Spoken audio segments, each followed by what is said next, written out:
It's the National Football League on EA Sports. And if it's in the game, it's in the game. It's the Los Angeles Rams and the Carolina Panthers. And it comes your way next on Madden Football. EA Sports coverage of the NFL brings us to Uptown Charlotte and rain-soaked Bank of America Stadium.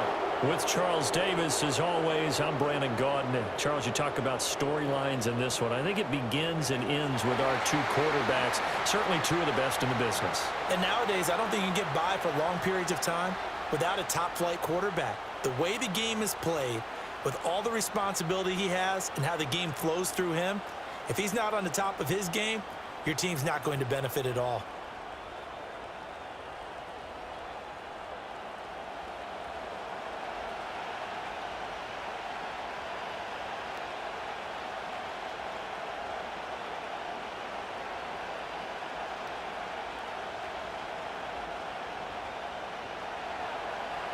Justin Tucker set to boom this one away. And off we go from Uptown Charlotte. And the tackle going to be made right there at the 25-yard line. So here are the Panthers now for their opening drive. And led out by their veteran quarterback. He's been around a while. They don't celebrate birthdays for him. They just cut him up, see how many rings he's got around the middle. He has been in the league a long time. His ability to adjust on the fly is almost unmatched in the game right now because it leads to a couple of snaps per game where you just sit back and ask yourself, how did he pull that off? Opponents can practice and prepare each and every week all they want, but this guy, he is hard to corral. On first down, they'll start out with Hubbard. And a short pickup to about the 27. It'll be second down. Oh, that's a real nice job there by the defensive front. They just engaged and held their ground. But how about the guy who made the play? We often talk about whether they take a good first step or not. Many times you just don't take any step. Just get your feet moving, get your body going, and then once he made the read, he was able to make the play.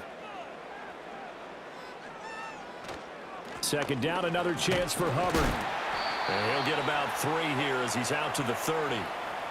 Just not a whole lot of room to operate there on that carry. No, not at all. They did a really nice job staying in their proper places and not allowing any lanes to open up.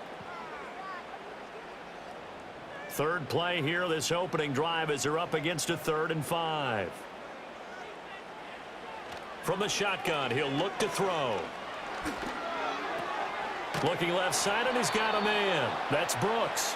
And he gets this up to the 34 out of bounds there. A gain of 4, not enough, and it looks like punt time on their opening drive as it's 4th down. Obviously, they didn't get everything they wanted on that completion, but they put themselves in a spot where you've got to at least think about going for it. I know where we are on the field, but still, you've got to think about it, don't you? Yeah, he was looking for the checkup bounce, didn't get it. That scoots all the way into the end zone now for a touchback. So out come the Rams now for their first possession. They're led out by their quarterback, a day 3 selection in this year's draft. We're seeing it more and more in this league, how teams love to have athletes back there taking the snaps, guys who can throw it and move around and get yardage with their legs if needed. He's one of the best examples that we see out there right now. He can throw for hundreds of yards one week and then run for 100+ the next. He adds an extra dimension that really confounds defenses when he puts it all together. They'll come out throwing here to start the drive. He'll get that one to Carter complete. And he's going to get a solid gain of 9 before being brought down. 2nd and right at a yard. And I think this is a route we'll see more of as this game goes on because with his speed, they want to get him the ball in space on drag routes just like this. They want him to get the ball and run after the catch. Good job there, though, holding him for a short gain. Here's the first carry for Khalil Herbert. And he'll be taken down, but not before they work it across midfield. 23 yards on the pickup there and a first. That's a nice run right there, able to get to the outside. And so many times defenses say, okay, we got you hemmed in. But if you're running the football, at least you know where everyone is coming from. You don't have to worry about the backside at all. That allows you to run with a little bit more confidence as you traverse down the field. They'll try and run for it with Peyton. And he'll power ahead, but only for about 3 yards. Second down coming up. Not a huge carry there on first down, but not all of them will be. But still, all in all, a positive play for the offense. It's all about picking up at least a few to set up what you're going to do here on second down. Ball spotted at the 45. Here's second down at 7. Here's Peyton up the middle and able to push forward for right around 3 yards down to the 42.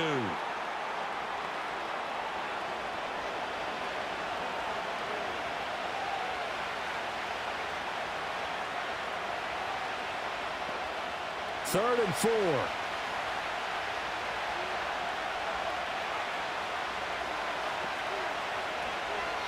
They'll set up to throw.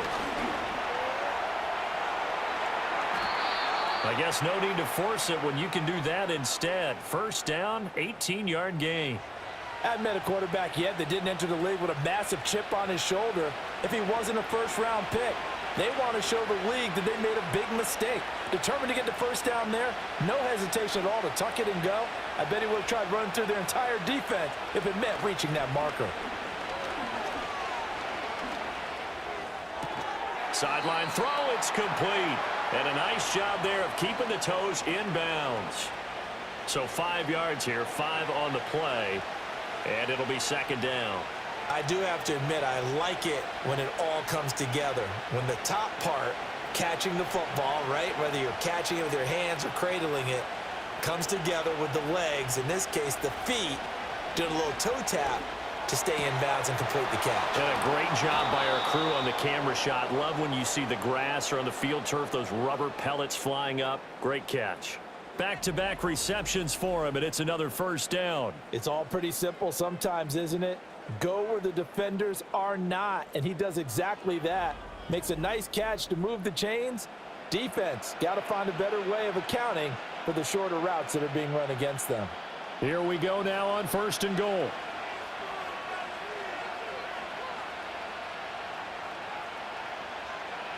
Looking to throw. Dancing to his left. And they're going to get to him. A sack. Sack back at the 9-yard line. Derek Brown in there to get him. It's a loss of 5. Well, that's not how you hope to draw it up there on first and goal, CD, by taking a sack like that.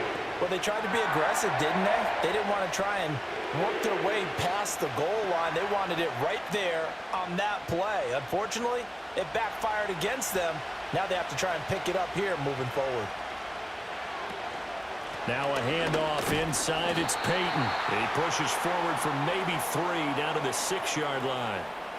Defensively, I think they can smell a stop. Ball right around the 5 here, brings up third. And I think what they've done is they put doubt in the minds of the offensive guys. What do we do? Because now you don't have a go-to play. Either side they pick, throwing it, running it, it won't be easy. They'll look to throw on third and goal. And he'll get into the end zone. Touchdown, Rams. A 6-yard touchdown run. And the Rams are on the board first here this afternoon. And this is a balancing act for a head coach with a rookie quarterback. You've got to walk a line with him. You don't want him getting happy feet, but you also don't want to rein in what worked for him in college. And here, he pulls it down, takes it himself, and takes it into the end zone.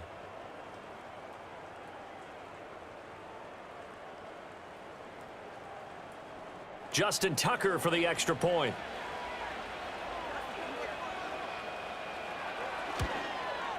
And we'll see if this rain affects the team's decisions going forward, but they kick it here, and it's good. So that one a pretty time-consuming 10-play drive, and it's capped off by a touchdown run of 6 yards.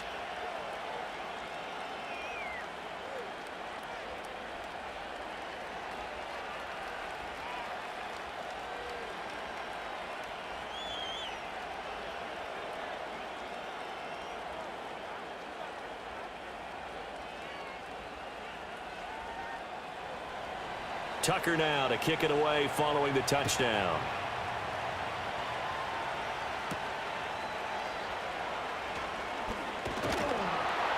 And out a little across the 25 to the 27.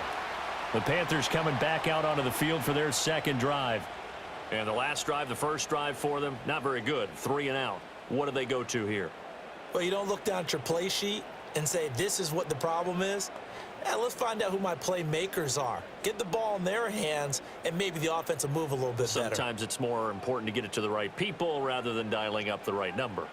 Exactly. Or the right play, yeah. That too. And that is incomplete. Oh, the coverage a little too good there, and it's second down. My first thought is surprise, because that's one of the better tight ends around, and I've seen him pull in balls like this before. But how about a little credit to the defense forcing that incompletion? Here's 2nd and 10.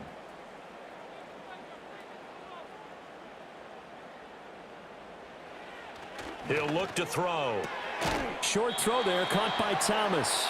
They do get a yard there, but only a yard. Leaves them with 3rd and 9 looming. Got to give credit where it's due. Really nice defense on that play. The pitch and catch was successful, but not any run after it. They'll come to the line here needing 9 yards to pick up the first. On 3rd down, he'll drop to throw. Work in the middle of the field, and he's got a man complete. And he is going to have a Panthers first down as they're able to get the 3rd down conversion. Well, I think when they look at their offense, they think to themselves, weapons, weapons everywhere. And they want to move the ball around. They want to spread it to different people. But you absolutely know they want to get this man involved as well. And that's what they just did on that play.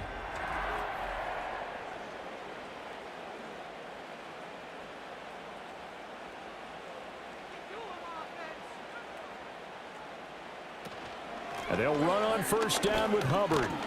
And he's going to take this one across midfield and into Ram territory. Give him 5 on the carry there, and it'll be 2nd down. If you're a coach, you'll absolutely take that run every time on first down because it really sets you up to go in a number of directions here on 2nd. From the 47, it's 2nd and 5. And they'll go again here with Hubbard. Still a couple yards short of the first as the 3-yard gain brings up a 3rd down. That play reminded me a lot of a former teammate of mine. We used to call him the trash man. His ability to sift through traffic and make plays was uncanny. And that's exactly what you want from your Mike linebacker. So 3rd and 2, this quite possibly 4-down territory, though, if they're stopped. They'll try and run for this with Hubbard. And that one going nowhere from the start as he's met in the backfield and goes backwards. That'll make it 4th down after a loss of 1. Sometimes you just sit back and marvel at what he can do defensively. Speed, strength, quickness, he's the whole package. And that package just wrapped up the runner for a loss.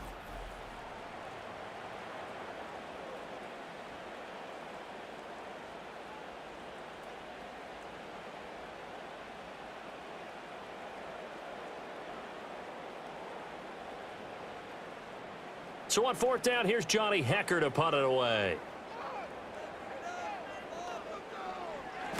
He steps into this one, and this is a rocket. And now where will the side judge stop his walk? That's the question. He says it crossed out of bounds at about the 17-yard line. So the Rams coming back onto the field, their 2nd drive of the game. They have to be thrilled with that first drive that got them the touchdown. Now they'll be looking to make it a 2-score advantage here on the road. And you know they spent all week in practice, in meetings, talking about taking an early advantage. Being the road team, going up a score, that takes the crowd out of the game and puts some doubt in the minds of their opponents. They'll come out throwing here on 1st down. Quick slant, Tyreek Hill with it.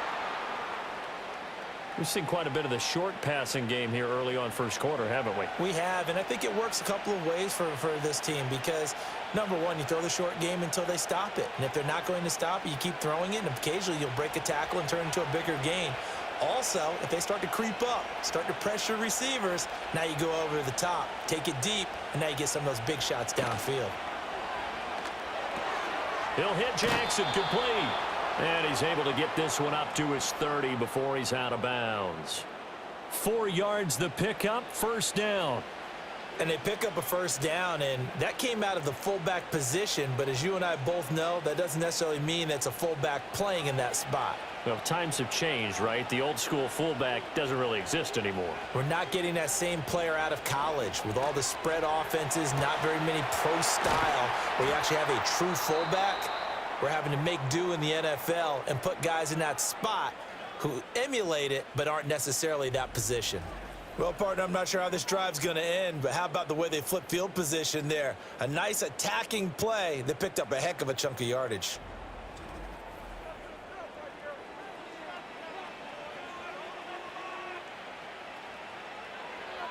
So from Panther territory now, it's 1st and 10 at the 37-yard line. They'll stick with the passing game as he looks to throw. A quick slant to Hill. And he's brought down, but not before he reaches the 8-yard line. That one nearly 30 yards, 29 officially. How about the way they're moving the ball down the field? They had a big play a moment ago, followed it up with another nice one here, and before you know it, they're already looking at 1st and goal. 2 big plays in succession. Not sure this D knows what hit him, but now they got to get ready. It's 1st and goal. Back to throw again. And this will be incomplete. Physical play on the football there, and it's 2nd down. Well, he'd been targeted quite a bit on this drive, and finally I think the guys on the defensive side, they said no more. They slapped the double coverage on him, made it very tough for him to get the ball. Nothing on 1st down, so the ball remains at the 8-yard line, 2nd and goal. They'll look to throw again. And it's complete. He's got it in the end zone. Touchdown, Rams. Brandon Powell from 8 yards out. And the Rams have taken a 13-0 first quarter lead. Well, with this rookie QB, we talk a lot about his ball placement and how good he can be at laying it right in there. I think we just saw, Charles, though, the strength of that arm. That was an absolute rifle for the completed touchdown. It absolutely was, and let's face it, you think he was really ready to get that first touchdown? And now, before we get to the extra point, remember all touchdowns do have to be confirmed by the replay official. They're taking a peek at whether or not those feet were in bounds, and obviously a big call here in the end zone. And not just the feet. How about the hands? How's the ball possessed while the feet are hopefully getting down in bounds? That's what they're trying to look at to see if it all comes together.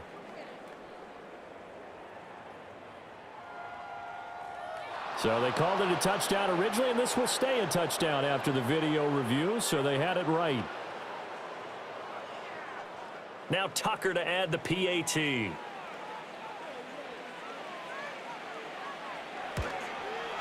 And it's good, and they have jumped out here to a quick 14-0 first quarter lead. A drive that time of 6 plays, and it winds up with a touchdown for Los Angeles.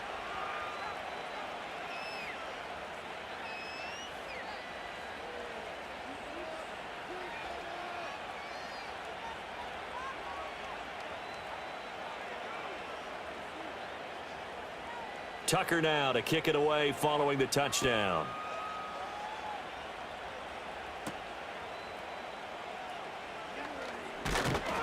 And able to take it past the 25 and up to the 28-yard line.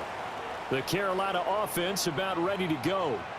They find themselves in a good-sized hole here, and a good-sized hole early on in this game as they come up on 1st down.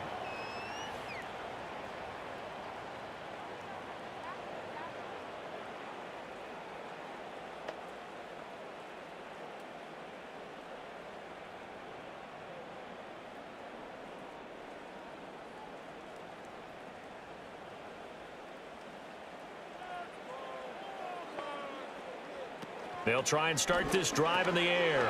And a quick throw here that's complete. And this will leave them a yard short. Nice pickup of 9 yards on 1st down. I'll give him credit there. Nice job on the drag route. Bring the receiver across the field, hoping he can catch it in stride and turn it up. He was able to do just that, although he's just a little bit short of the 1st down. 2nd down and a little more than a yard here. On the counter, this is Hubbard. And he'll be brought down shy of the 40 at the 38-yard line. Able to get the 1 yard he needed, but nothing more. I know what you're thinking out there. I know a lot of you are thinking, take a shot downfield. It's a great spot for it. I'd say maybe later in the game, definitely in the second half. But right now, I think they were just trying to get some momentum built. Get a first down, pick it up, and keep moving. Back to throw now on first down. That ball caught by the former Toledo Rocket, Deontay Johnson. Give him 10 there, good enough for a Panther first down. You can almost hear the sigh of relief coming from their sideline and from their point on the field because this has been a tough start for them thus far. A much-needed first down there. They needed something good to happen. Plays like that will continue to help them dig out of this hole. On first down, he'll drop to throw. And the Rams got him. They bring him down. That one will set him back nearly 10 yards here on first down on the sack. Well, partners, the first quarter, too early to start talking about needing a comeback. They're down 2 touchdowns already, and that sack, that disrupts this drive. They need something to go right on offense, and they need it to happen soon.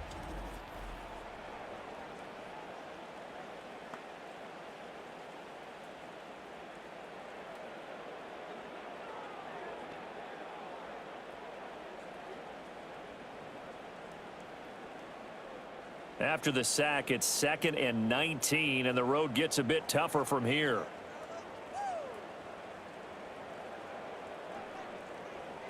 They'll drop to throw. And pressure coming, and they got him once again. It'll go as a loss of about 6, and now it brings up 3rd. Okay, let's go back a little bit and see if my schooling comes to the front. What's that old saying? Those who forget the lessons of history are doomed to repeat them. That's the same guy who's gotten back-to-back sacks. I think a double team may be in order.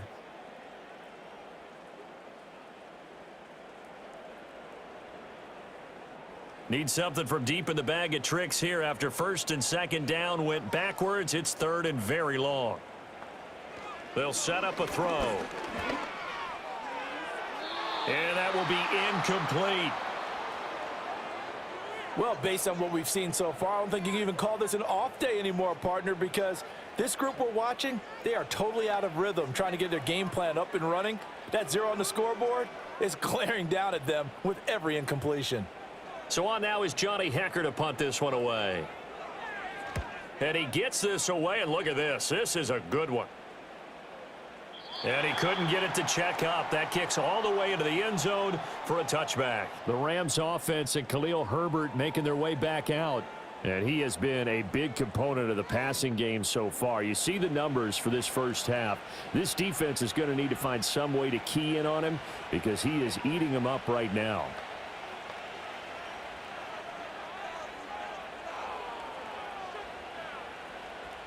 Set to begin their next drive, the Rams offense at the line.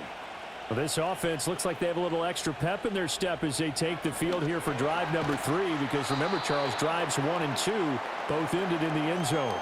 Yeah, and right now they've just got to be careful not to lean into overconfidence because every drive has a life of its own. But I like the way that they've started, the way that they're going about doing things right now. They've got a chance for that 3rd consecutive touchdown, and that would be a crushing blow to the defense. Off the play fake, he'll look to throw. Got a man, it's Tristan Jackson. And they're able to get this one across the 35. First catch for him. It's good for a dozen and a first down. And defensively, they were in zone coverage there. Do you have to be a little careful? You're losing playing against a good quarterback like he is to not play too much zone? Yeah, you have to be careful about how much time you're giving up. I think it's a good point you just brought up. So maybe if you still want to play zone, you go to a zone blitz scheme. And you can drop anyone out of your defensive front. Defensive end, defensive tackle. It doesn't matter. You just exchange someone to bring more pressure towards the quarterback and still try and cover downfield. Nice work to get 7 out of that, and it's second down. You know what I like about that play? He didn't try to do too much on first down. He took what the defense gave him, put together a solid gain to bring up 2nd and manageable. Now they have a couple of plays to pick up just a few yards and a new set of downs. 2nd and 3. He finds his man complete. It's Moss. He's got this to the 30 before being taken down. 25 yards there on the catch and run. And this was a nice example of an offensive coordinator scheming his guy open. Just a little underneath route, just trying to free up some space, and it worked awfully well. Got him not just space, but plenty of room to run after the catch to pick up really nice yardage. So from Panther territory now, it's 1st and 10 at the 30-yard line. They'll look to throw. And a dangerous throw there, incomplete. He threw that into coverage. It was nearly intercepted. It sort of looks like they still have some fight in them on this series because it seemed like things were headed for the red zone. But this defense gets 2 more stops. They can keep them out of that area. 2nd and 10. Now back to throw. Throwing the out route incomplete. It's Carter. And they will eventually get him down, but he's inside the 5 all the way to the 3. A big play there on the catch and run, and it'll give him a fresh set of downs. You have to ask the question, where was the help? Because it's a little surprising to me that he'd find that much room to run this close to the end zone. He doesn't quite get there, but he sets his guys up with a 1st and goal. Again, he'll drop to throw. That is caught at the 7-yard line. And he gets halfway there from the 4 to the 2 on a gain of 2. The completion was given up, but that's why you play zone defense, so that you can have people around the ball when it's caught, and you don't give up much run after the catch. From the 2 now, 2nd and goal.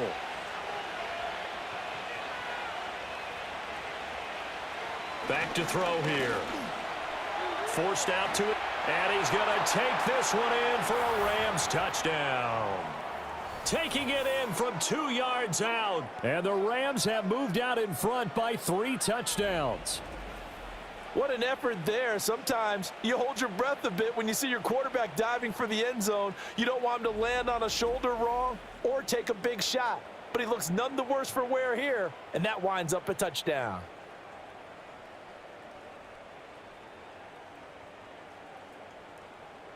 Tucker now for the extra point.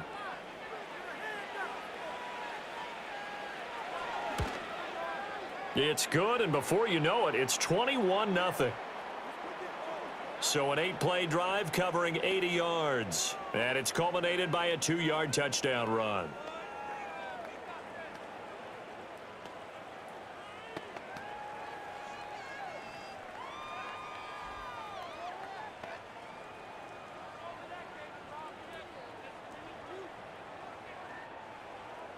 So how about this for a start? 21-0 here in the first as they kick this one away. Oh, a good-looking return set up here. And good starting field position. He'll get this one all the way up to about the 35-yard line. Here are the Panthers now as their offense comes back out onto the field.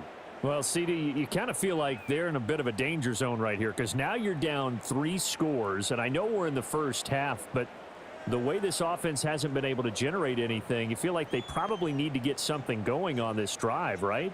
Yeah, and sometimes I overuse that this is an important possession. But I think this has to be the possession where they come up with an answer because only a few teams in league history have ever come back from a 4-score deficit. And if they don't score here, that's what they could be facing the next time they get the ball. And they'll get him down after a pickup of 8, 2nd and 2. Well, it's time for them to be good teammates right here. And what I mean by that is possess the ball for a little while. Get at least 2 first downs. Give their defense a chance to settle down a little bit after they give up a touchdown. 21-0 our score after 1.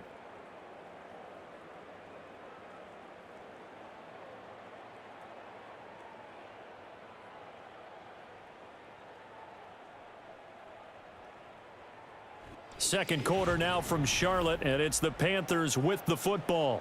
From the 43, here's 2nd and a couple. As they've got it as we resume action. 2nd and 2. And this is incomplete. I tell you, Brandon, this defense is playing with some confidence. Haven't allowed a point yet. Flying to the football. I'm telling you, it's almost 11 to the ball on every snap. Another nice job there to force an incompletion. This offense so far on third down, they've only converted once in 4 tries. This time they face a 3rd and 2. A give up the middle, Hubbard. And he's got the first down yardage as he takes it down to the 49. It's a gain of 8, and it'll wind up moving the chains. Yeah, they really needed to get something going, didn't they? They had punted on the last 2 possessions. The running game starting to come to the front for them, providing a nice pickup there to keep this drive going.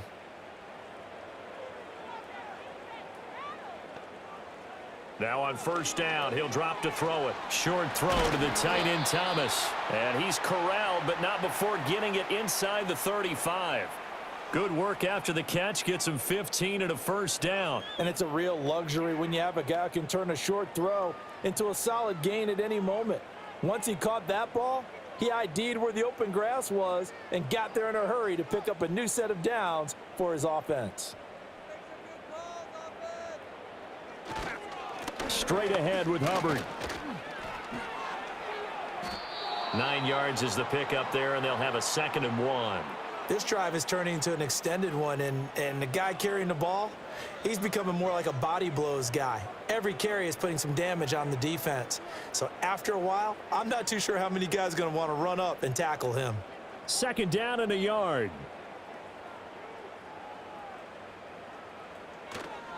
Here's a play fake as they set up to throw. He gets this one to Hubbard, complete. And this is going to be another first down as the tackle's going to be made at the Rams' 14. Give them 11 yards that time and a new set of downs. What a drive this has been, just chewing up the yardage. And here's one of their best plays yet as they finally get down into the red zone and look to finish this off with 6. On the handoff, it's Hubbard. Yeah, he'll work free from one tackle, but that's about all as he's taken down.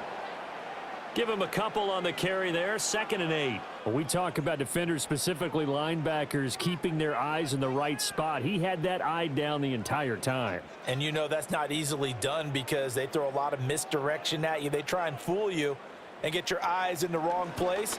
But you're right about that one. He correctly figured that one out and made a really nice play. And that nearly intercepted. Oh, a chance at a big play in his own end zone. But instead, 3rd down coming up.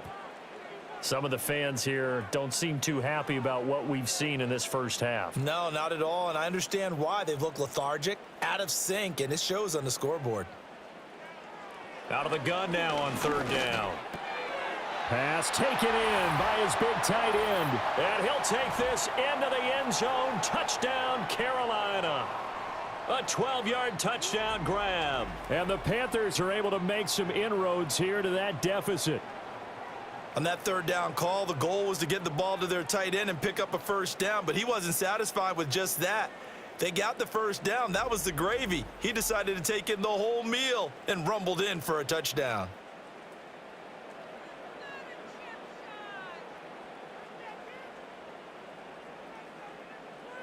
Eddie Pinheiro now for the extra point.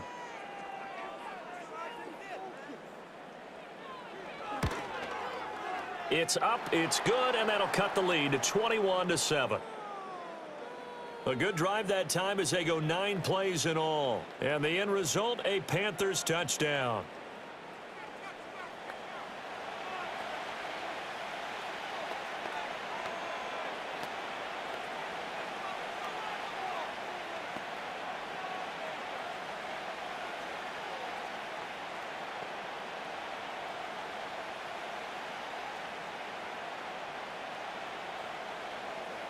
Now after the touchdown, here's Pinheiro to kick it off.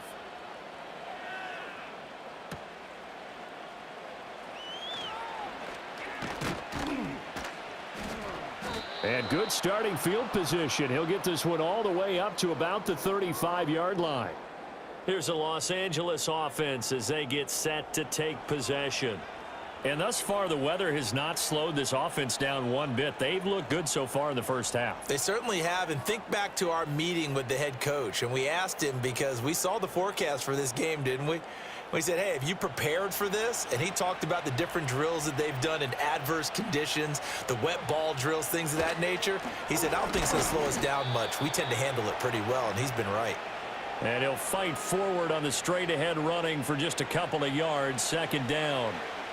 They'd love to just strike back with a touchdown right here, and if it's a long play, so be it. But the main goal, get a couple of first downs, run some plays, run some clock, allow their defense to get a chance to catch their breath, settle down, and relax a little bit after they just gave up a score. This is brought in by Casper. And they'll get this well past midfield before being stopped just before the 35. That one good for 26 and a first down. Good strong throw and catch right there. And so far in this game, the alleys have been open for them to get completions, and they're taking advantage of it.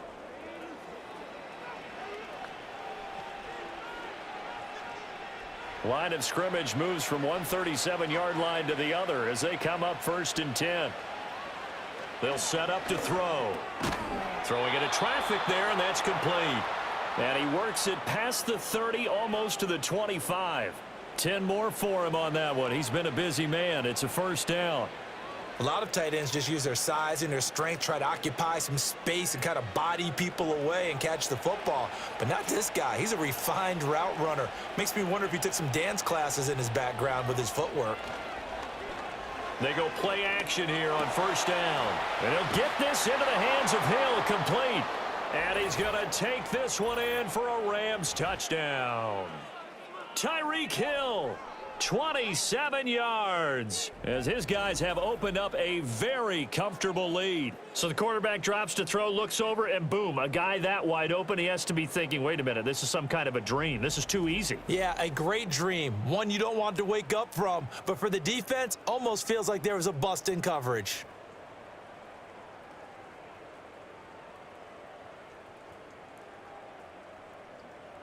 Tucker now to add the point after.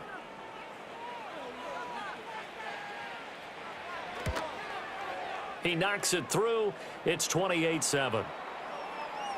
Just a 4-play drive that time. And it ends with a touchdown pass to Tyreek Hill.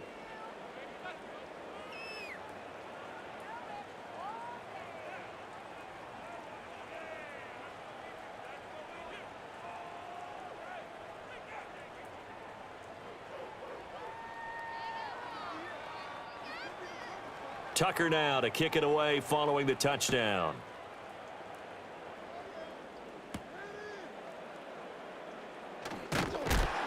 And makes it across the 20 as his guys will set up shop at the 23-yard line.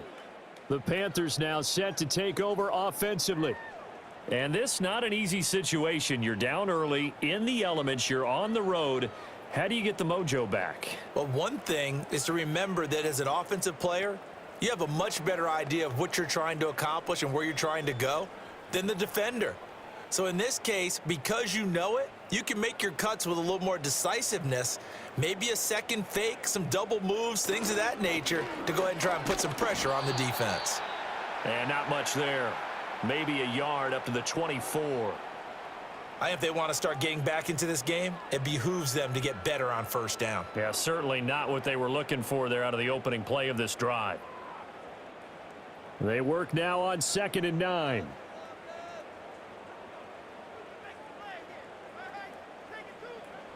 He'll look to throw. It's a short one here, complete to the tight end. Only able to gain a couple there. 3rd and 7 now. Yeah, that one was covered pretty well because they were trying to leak the tight end out into the flat. I think they were hoping he could catch and turn upfield and pick up the first down. The offense on 3rd down, they've hit it 50%, 3 of 6 to this point. This is 3rd and 7. They'll run the draw with Brooks. And a good tackle there right around the 30, stops him short of the first down.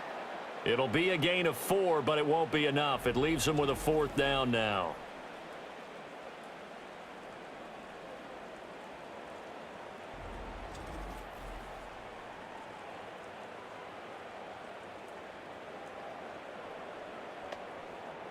Here's Johnny Hacker now. He's been one of their few bright spots so far. And this is away. It's a high kick, and he got all of it. The Rams offense and their quarterback set to take the field once more. And he's had things all his way in this first half. The numbers sensational as he'll look to add to them with another drive here.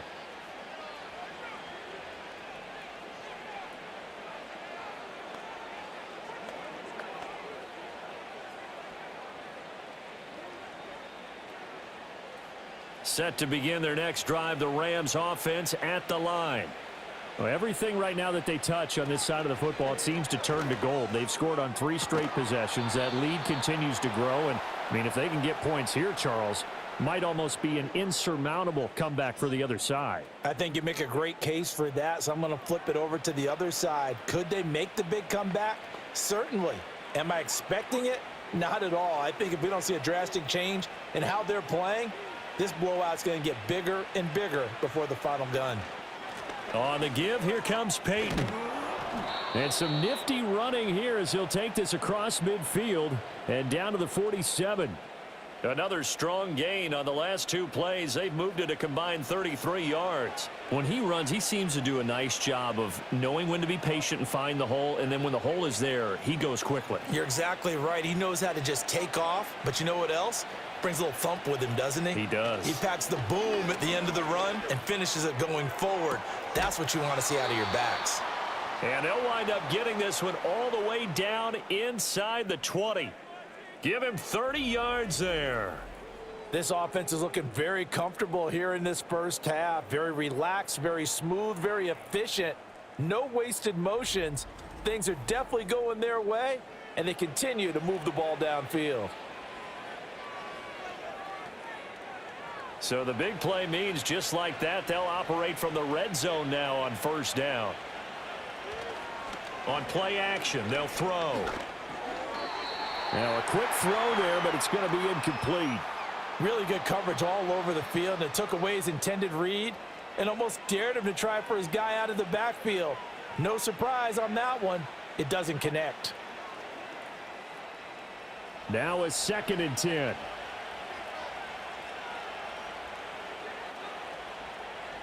They're going to look to throw. He's got Casper over the middle. That'll leave him with a 3rd and 2 coming up. They got 8 yards there. And there wasn't much room for the big tight end to do much after the catch. But at least he was able to pick up a solid gain to help his offense continue to move in the right direction. 3rd and 2.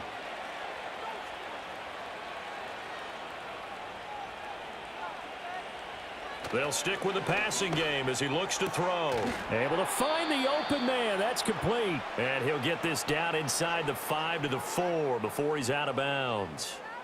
These two have hooked up 9 times now this afternoon as they pick up the first. And in a lot of ways, that catch is expected. Red zone presence, and that one was realized there. You've got to find your tight end in that situation. Back to throw again. Flush to his right. And he will not make it back to the line of scrimmage as he's going to be taken down. It'll go as a sack and a loss of a yard, and it leads to a 2nd and goal. On any 1st and goal, the real estate to work with for the offense is really cut down, and the defense knows it. So they often bring heat and pressure, which they did on this play. Got him down for a loss. Not a big one, but any loss of yardage in this position is tough for an offense. From back at the 4, here's 2nd and goal. He'll drop to throw. And he's got his favorite target yet again. It's complete. And he'll get into the end zone. Touchdown, Rams. Michael Mayer From 4 yards out. and the Rams continue to pull away here in this first half. And remember, partner, that's a rookie quarterback back there. Apparently, he's getting the hang of this NFL thing pretty quickly. Had 3 touchdown passes. You're right. He looks comfortable. What are they doing? Anything in particular? Well, they keep talking about making sure they're giving him plays that fit his talents and also maybe shrinking the playbook a little bit. They did tell us that. Bottom line, he's really good.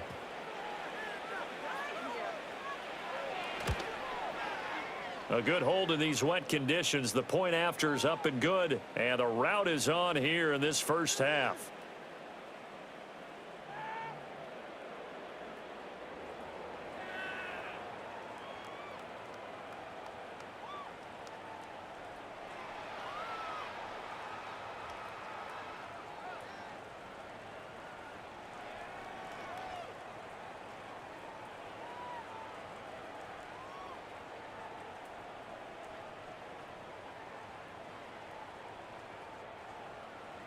Tucker now to kick it away following the touchdown.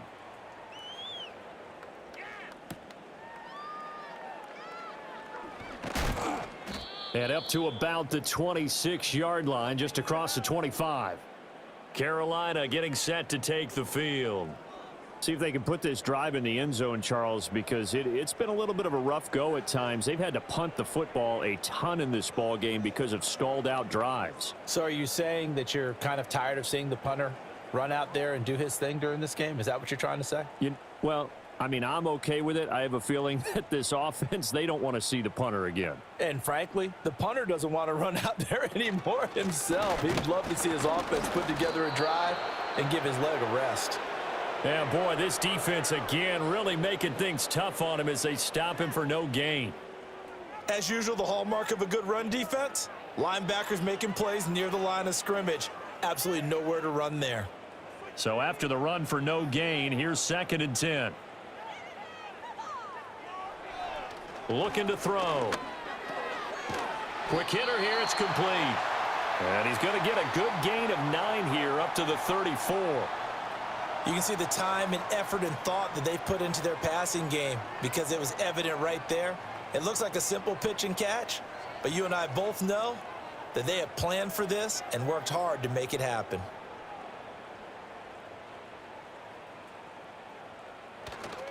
The play action fake. They'll look to throw. And the Rams got him. They bring him down. Khalid Kareem in there to get him for a loss of 9 yards, and that also leads to 4th down. He continues, Charles, to be under constant pressure, and these sacks, they're starting to pile up. And if they want to have a realistic chance in this one, they've got to change their blocking assignments. They've got to do a better job to keep him upright. If he's going to be on the deck constantly, they've got no chance to win this game.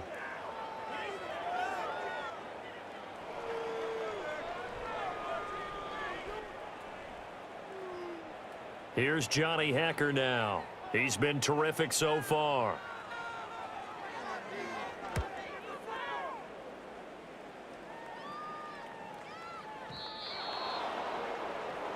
The visitors' offense and their quarterback ready to go once more.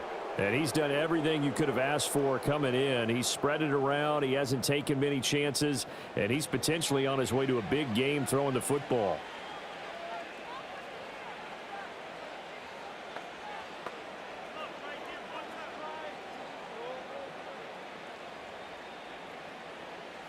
The LA offense ready to go for their next drive. Well, certainly they'd rather have the scenario they had last time out, Charles. Remember, they had the short field.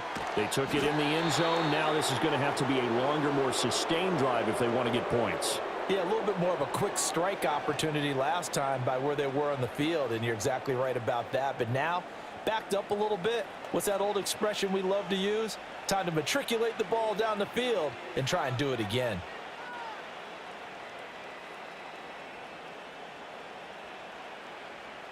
They'll look to throw here on 1st down. Finding Carter on the slant. That's good. The completion there for 7 yards, and it's 2nd down. And I think as he began this throw, you saw that the area was congested, but he has a lot of confidence in his arm, and he fits that one in there nicely. They pick up the catch, not much yardage afterwards. From the 42-yard line, here's 2nd and 3. Now a give, it's Peyton. And this won't be enough to pick up the first. A gain of 2, 3rd and 1. Defensively, we always know that he is tough in run support, and I think the way that he gets there is he understands what an offense is going to do before the ball's even snapped. A great job of scouting prior to the game, then reading, reacting, and taking the right path to the ball carrier. They'll look to throw for it on 3rd and 1. Buying time to his left. And they're well past midfield, just a yard or two shy of the 40. Opted to run for it. The decision a good one. Picking up the first, getting 14 yards on the scramble. On 3rd down, the defense decided to blitz. A very good job of recognizing it, stepping away from the pressure, and finding open space to scramble and pick up a 1st down. So from Panther territory now, it's 1st and 10 at the 42-yard line. Back to throw. Trying to lay one up deep. That's going to be knocked away and incomplete. Early on, the running game's been working well, and the offensive line has been pleased by that. The thought process there, catch those safeties creeping up, trying to help against the running game. They tried to hit them over the top, unsuccessfully. Ball on the 42 as they come up 2nd and 10. They'll set up a throw. And this time he's got the hook up. It's complete. His first catch, good for 14 there and a first down. Let's just call it what it is. This has been a flat-out struggle for this defense all game long. They've really had a hard time slowing them down. And while I'm not big on speeches and guys jumping up and down, they might need their team leader on defense to get in their face right now and light a fire under these guys. They've got to start playing better assignment football and start getting guys on the ground. Throwing quickly there, but it's incomplete. Well, a momentary speed bump there with that throw, partner. The defense had other ideas, and they're trying to mount a small stand before this drive reaches the end zone. So now 2nd and 10 after the incompletion on first down. Off the play fake, he'll look to throw. A quick throw there is incomplete. What would look like a march to the end zone has hit a momentary roadblock with that incompletion. No need to panic. They just got to come up with a high percentage play call and see if they can get their offense back on track. This offense was on the move. Now 2 straight incompletions have them looking at 3rd and 10. They'll look to throw again.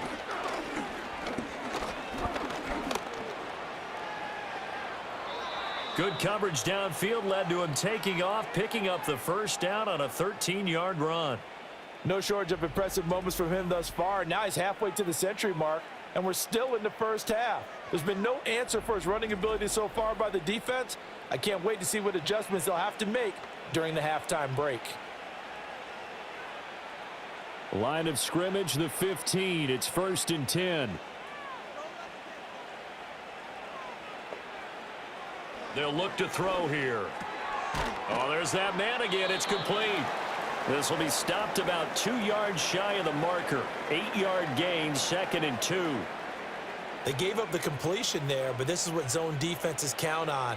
Catching the ball and not much run after the catch. 2nd and 2, first down marker at the 5-yard line. He'll look to throw. And he'll get into the end zone. Touchdown, Rams. Taking it in from 7 yards away. And the Rams have taken a 5-touchdown lead.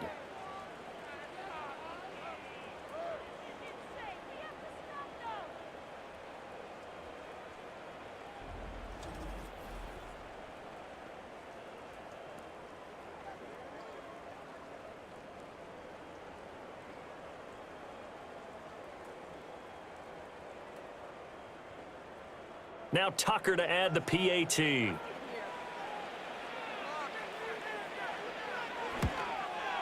And the route is on here in this first half. A pretty long drive that time. 11 plays all told. And in the end, it's capped off by a 7-yard run.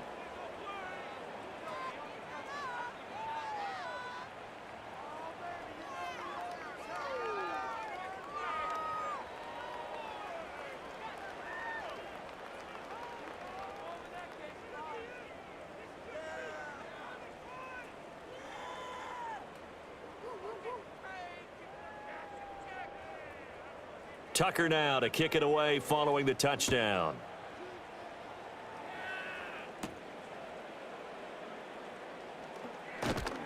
And he'll go down as this drive will start at the 25-yard line.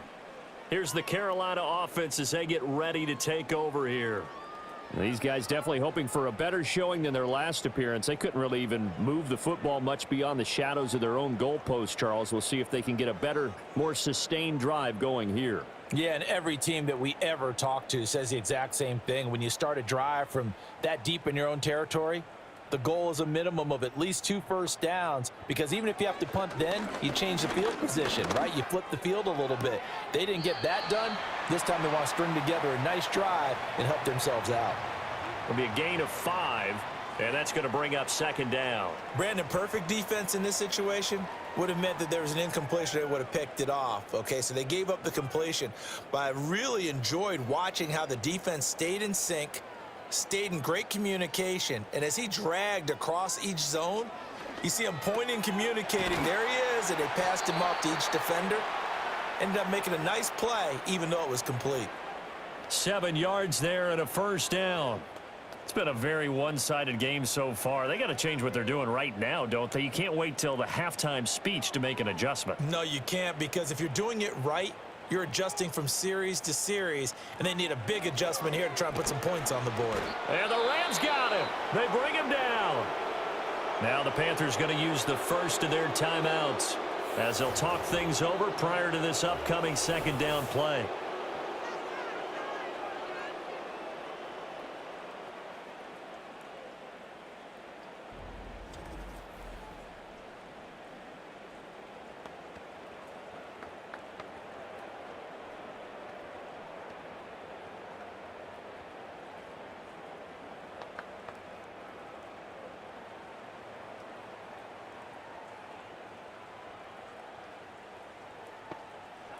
They'll drop to throw. He's going to float this one deep right side. And it's knocked away and incomplete. I know conventional wisdom says, hey, don't get it all back in one play. But sometimes you go ahead and try to. They tried to get it all back on that one. Weren't able to do so. These guys have punted 4 times already, and they're staring at a 5th, barring a conversion here on third down.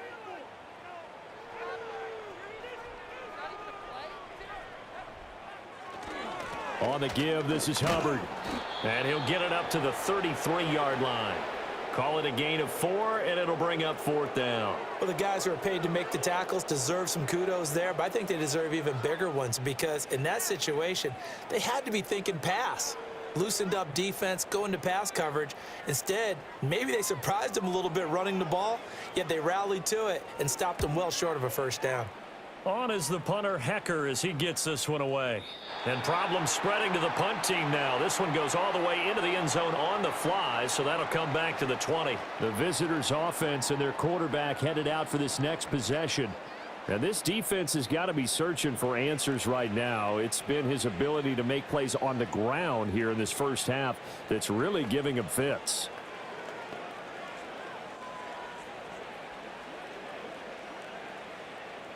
Set to begin their next drive, the Rams offense at the line. And with a huge lead already, they may be thinking, hey, our job's complete for these first 2 quarters. Let's get this to the locker room. He'll drop this off to Peyton. And he'll be brought down right at the 30 here. And that's good for a pickup of 10 yards. And that'll leave him with a second and just a few inches left. He's having a nice game through the air. His decision-making's been really good. Solid there again. Just seeing nothing downfield, goes underneath. Nice game. How about the patience? Because when you're having a big game through the air, you're looking for those chunk plays, those big ones downfield. Instead, as you noted, takes the check down, dumps it off, gains good yardage anyway. Really well executed. So we've reached halftime here in what is quickly turning into quite a rout. As we'll send you down the coast now to Orlando, that's where we find Jonathan Coachman, ready with our EA Sports Halftime Report. Coach.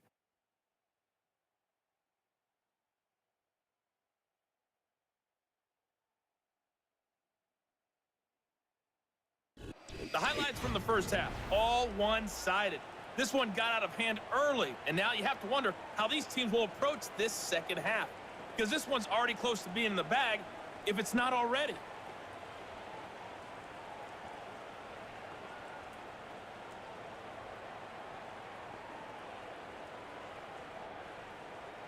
Forecast calling for more of the same. The rain set to continue as we are underway in the second half. And they'll get him down inside the 30 at the 27. So now out comes this offense led by their quarterback as they take over once more. And as we show you some of the highlights from earlier, he has been instrumental in getting his guys the lead as he looks to finish strong and close this one out.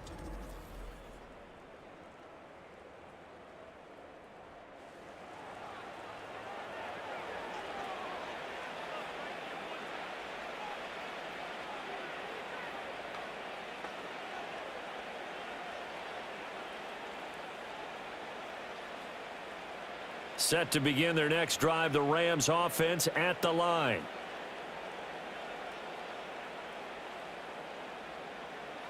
They'll try and start this drive in the air. He'll get that one to Carter complete. He's still on his feet. Inside the 20. Touchdown, L.A. Brandon Pell with his second touchdown of the afternoon. And the Rams come right out of the locker room and score here in the opening minute of the third quarter. Boy, he has been fun to watch throwing the football in this one. It's certainly not fun for that defense, though, Charles. Now up to 4 touchdown passes in this ball game. Yeah, we're supposed to be neutral, but I'm feeling their pain right now because he has absolutely carved up this secondary. A clinic on how to attack a defense and take them out of the game.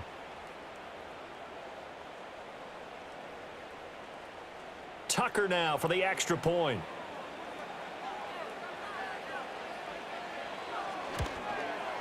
And the lead grows even larger here in the third quarter. Those are the kind of drives they like on offense, from the coordinator to the quarterback, the line, everybody. One-play drive and into the end zone for 6.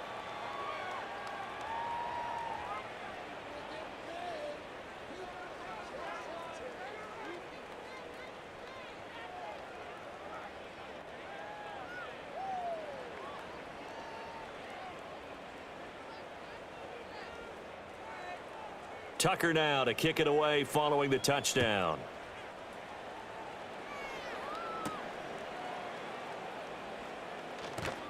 And he'll take it up past the 25 to the 26-yard line. The Panthers offense here, they get ready to head back on the field. And they have had their problems moving the ball through the air as we take you through some of the action from earlier. This secondary has played about as well as you can. Many times they've left this quarterback with nowhere to go with the football.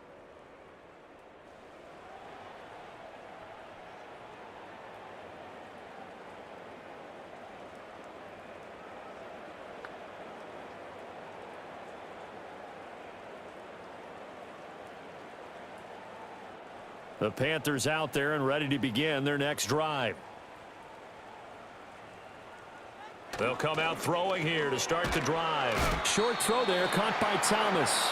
So the completion good for 6 yards, and that'll bring up second down. That's a staple of this offense. Drag route to the tight end. Yeah, he's unable to use his size to break off much more yardage after the catch, but still an effective gain nonetheless. This 2nd and 4.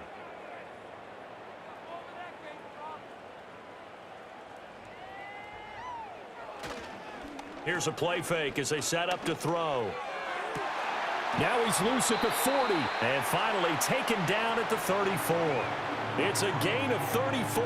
Well, as my dad would say sometimes, I'm just scratching my head here trying to figure out what was going on there defensively. How did you lose him in the middle of the field? If you're going to lose a receiver, make sure it's someone on the short side of things, not deep downfield, that can hurt your defense. On first down, he'll drop to throw. Again, it's Johnson. So give him 5 yards there on the pitch and catch, and it'll be second down.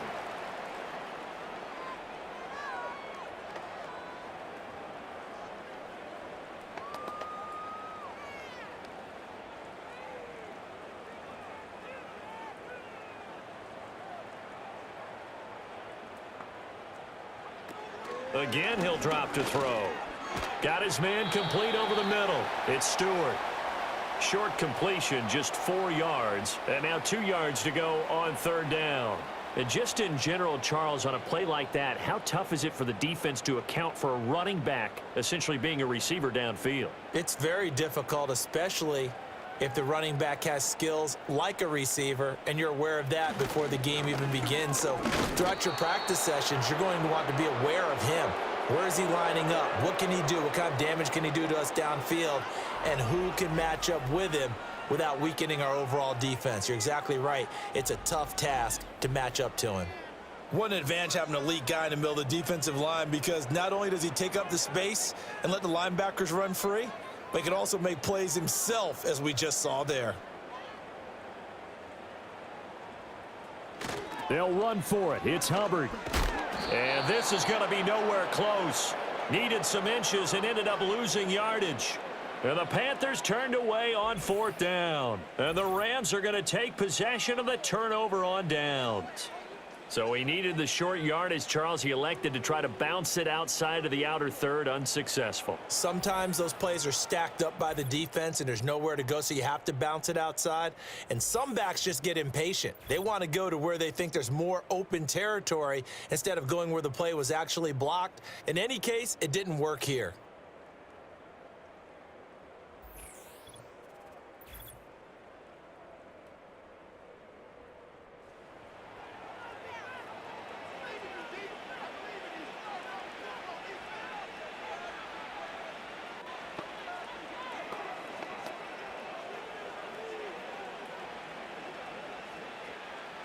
Set to begin their next drive, the Rams offense at the line. Well, partner, you know, coaches always say that every play is designed to score a touchdown. Sometimes that's not really true, but last drive, that was the case. One play to get into the end zone, and now they'll try to duplicate that success here. And it's rare for those moments to happen. Incredible when they do. And you saw the celebration. Pure, unbridled joy after that one. From the 34-yard line, here's 2nd and 3.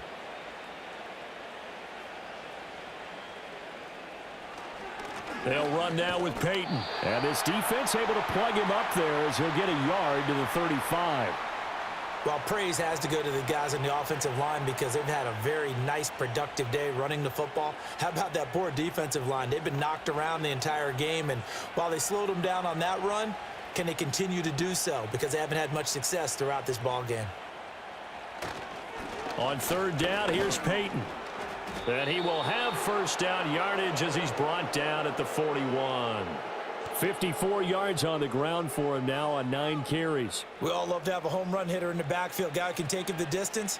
But in short yardage, trying to pick up 1st downs, that big guy, oh, he's a nice luxury to have, isn't he?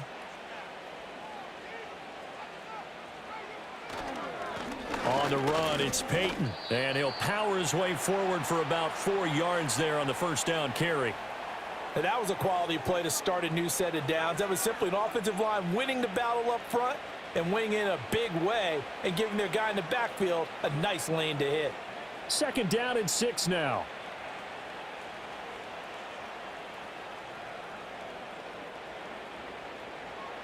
Now they'll switch it up here and look to throw. And he'll be brought down just shy of midfield at the 49-yard line. He'll wind up getting 4 there on his own, but it will leave him now with a 3rd down situation. Kudos for the defense from me on that one because they were prepared the whole way for him to try to escape and hit them for more yardage running it. I like the way they stayed zeroed in on him and kept him contained when he pulled the ball down. I think he was fortunate to get what he did on that run. Running it here with Peyton. And he gets this one across midfield for the 1st down to the 46. Give him the 3rd down conversion, 5 yards on the play. But we tend to give those running backs that are slashers a lot of credit. But how about guys who are maulers? Because that's who you want in short yardage situations. And we just saw that occur right there, didn't we? Vertical, downhill running. They run again with Peyton. It's a 6-yard gain on the ground, and that'll make it 2nd and 4. Looks to me like maybe there's a little attrition setting in with this drive. Because when you see that type of a run, I get the feeling the defense getting a little bit tired. And that's the last thing they need, especially when they look up at the scoreboard. They'll come up on a 2nd and 4 now from the 40-yard line. Now back to throw. He finds his man, complete. That's Carter.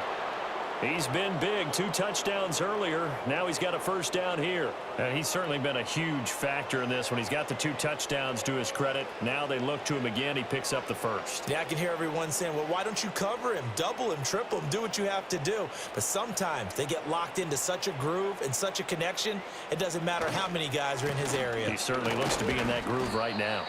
And he'll take this ahead for about 4. 2nd down coming up. Well, partner, they've been running it well the entire game, and the big guys up front, they're a huge reason why. And now they're reaping the benefits as they continue to open up big holes and gain nice yardage. 2nd and 6.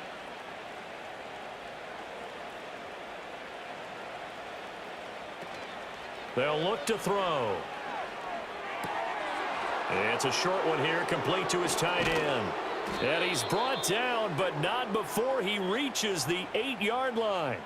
A big play that time on the catch and run. And this long drive is going to continue as they move the chains again. That's a nice job right there. Get the ball out to the perimeter, get it to your guy in space. And he's just going to take this, turn upfield, and turn it into a big play in 1st and goal.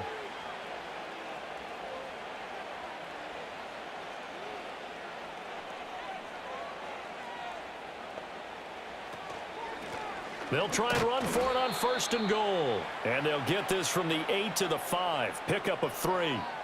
That's good power football on 1st and goal. A lot of teams will throw from there, but that's a nice job to chew up a few more yards and get yourself closer to the goal line.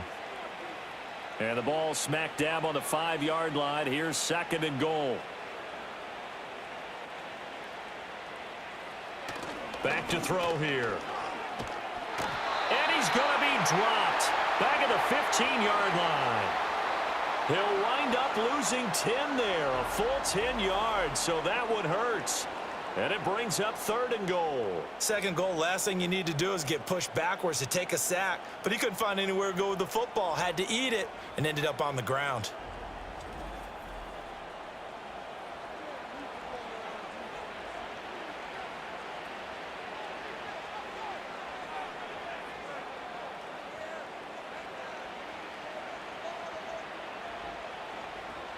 Third and goal as they look to pour some more salt in the wound. He'll look to throw, sliding out of the pocket. And he's going to take this one in for a Rams touchdown. A 15-yard touchdown run. And the Rams have got it on cruise control. Well, they were backed up on 3rd and goal, and when you saw him starting to scramble, my thought process was he'll get what he can and maybe get out of bounds. But he got a little bit greedy there, and in this case, greed was good as he got into the end zone.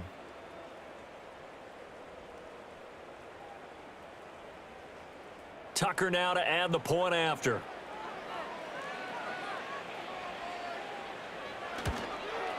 And the lead grows even larger here in the 3rd quarter. So that drive spans 13 plays, and it was finished by the touchdown run from the 15.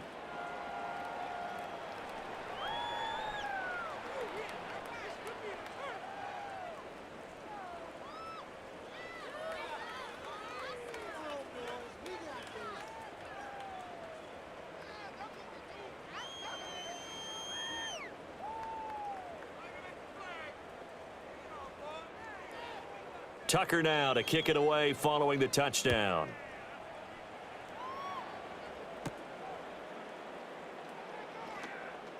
Oh, a dangerous return man showing it here.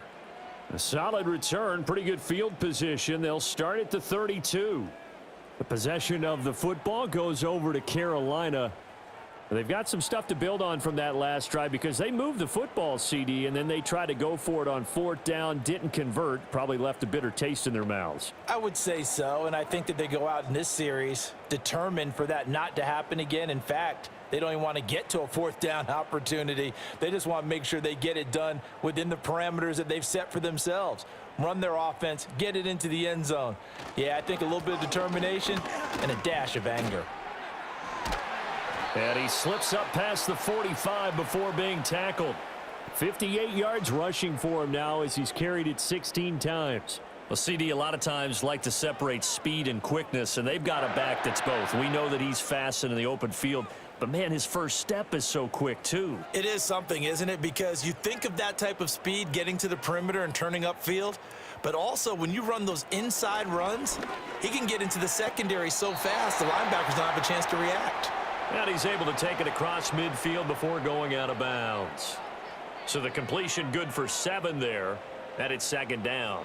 Let's make this one simple. What a catch, especially the finishing part of getting his feet in bounds, toe tapping, and of course, foot dragging. Little tapestry, if you will. Oh, I like it.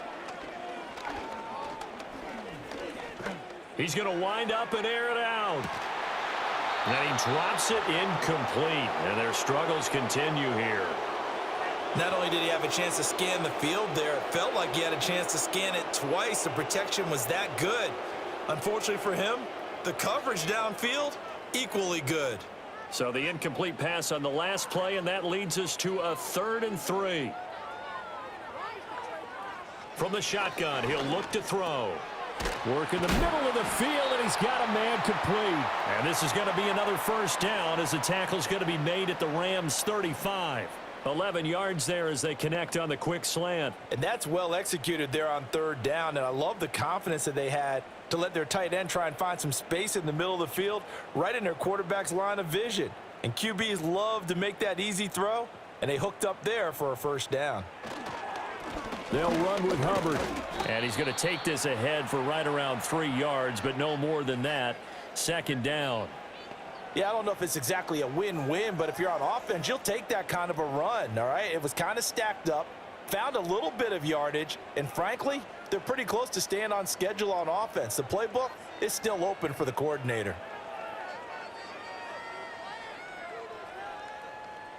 Here's a 2nd and 7.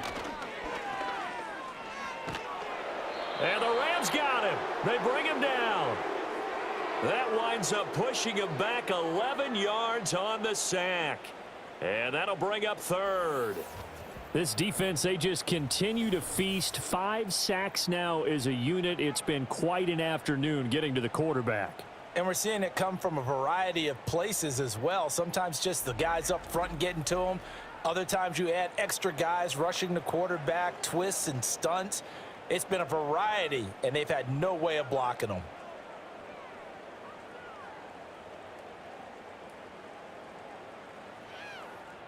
Seventh play of this drive coming up, but a long way to go on 3rd down. Up the middle with Brooks here. And he'll be brought down at the 34, well short of the first down marker. Give him 9 on the carry, but it's not enough, and it'll be 4th down. But once again, a good example of situational football. That was 3rd and very long, so you know they were guarding against the pass. And when they decided to run the ball, that was okay. Whatever yardage they picked up, as long as they didn't get to the first down marker, the defense was willing to concede, and they stopped them well short of a first down. I'm kind of surprised by that they kicked the field goal. I guess you get some points, but this deficit 3rd quarter, I don't know. Yeah, I don't either. Yeah, I'm with you on that one. When you're down that much, kicking a field goal, does it feel a little bit maybe waving the white flag and just want to get out of here? Yeah, I think you got to go ahead and try and get some bigger points on the board.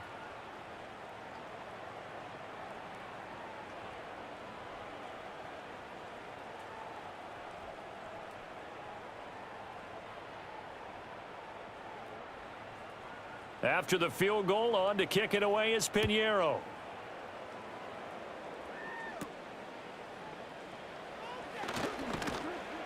And a decent return out to the 27-yard line. This offense headed back out, captained, of course, by their quarterback. And he had it going in the first half, that's for sure. He's really had his way with his secondary. They've been powerless to stop him, and he'll look to keep it rolling right here.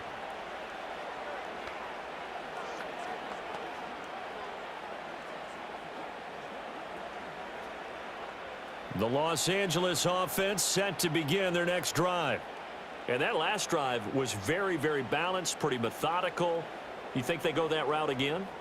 I'm always of the school that until they stop me from doing something, I'm going to continue. And I think that that's exactly what they'll look to do. But the beauty is the balance that they've created sets up opportunities for big plays. Looks like a run, turn it into a play action, and throw one deep. 2nd and 7.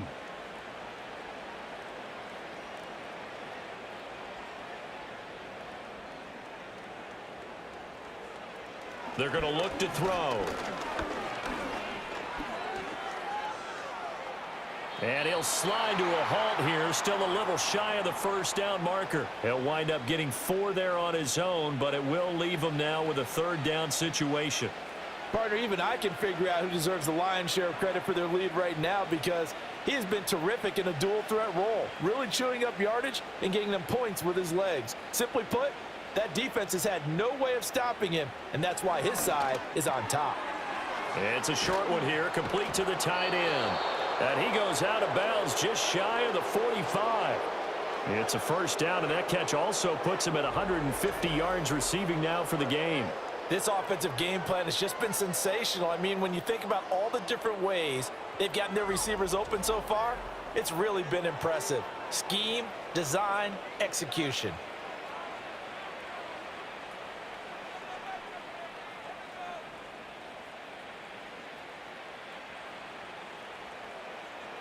Back to throw now on first down. He'll hit Jackson complete. And they'll get him down as he's inside the 40. 17 more yards on that one as they keep the drive rolling. Hold on a second. Was that the fullback? That was the fullback. Who says it? The slot receivers are the only guys who can catch the football and get big yardage after the catch. Really nice job there, showing good hands and an ability to get upfield. Here's Peyton up the middle, and he'll manage to pick up about 4. It's second down. Nice chunk of yards on first down. It really opens up your options for what you want to do on second. You can go right back to him and hope he explodes, or sucker the defense in before throwing over the top. From the 35, here's the second down and 6.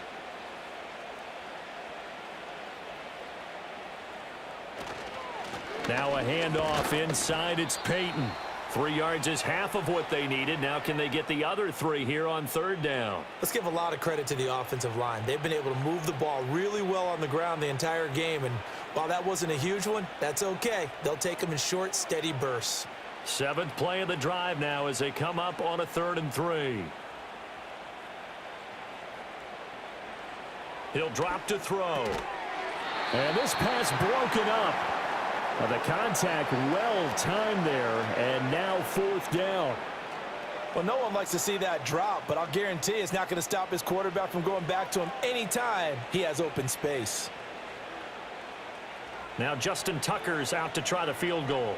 This will be from 49 yards out. Tucker's kick is good, and that will extend their lead even further.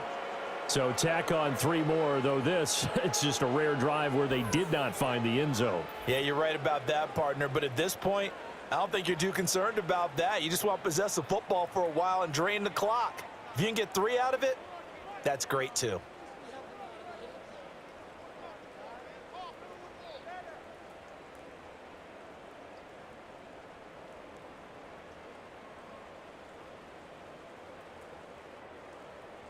Tucker now following the made field goal, set to kick it away.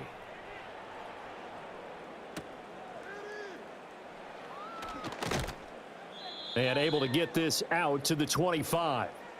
The Panthers about ready to take over. And after the field goal last time, we'll see what they can get here. At least they got points out of the last drive, Charles. I never met an offensive coach that didn't want to drive to end with a kick. Most of them wanted to end with a PAT, right?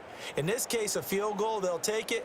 Way better than the alternative, which is a punt. Yeah, but you've met fan bases that wanted that, that weren't happy with that field goal. I haven't met a fan base yet that wants to drive to end with a kick, other than the extra point. That's it. They'll come out throwing here on first down. And the Rams got him. They bring him down. Multiple defenders get to him there, and that is the 6th time he's been sacked in this ball game. I don't know what else can be said about this pass rush. They have been sensational. CD, that is now 6 sacks for them.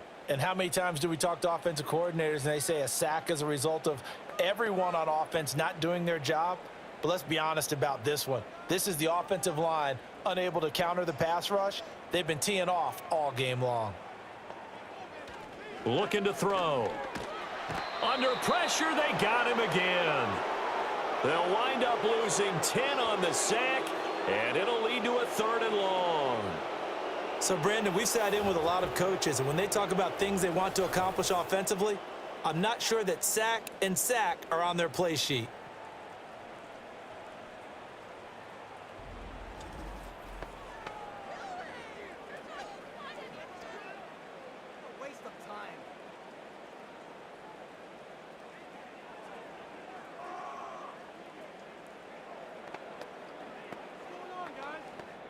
These guys have punted 4 times already, and they're staring at a 5th, barring a conversion here on 3rd down. They'll set up to throw. And that's going to wind up incomplete. Nearly their first pick of the game, but it does bring up 4th down. And you can tell just by looking at them that this offense is a frustrated unit. Things are really unraveling here, and as a head coach, time to earn your paycheck. You've got to find a way to keep it together as that brings up another 4th down. He's averaging just under 50 yards a punt as he gets this away. And he dropped it on the 10, but a little unlucky there. Into the end zone for a touchback.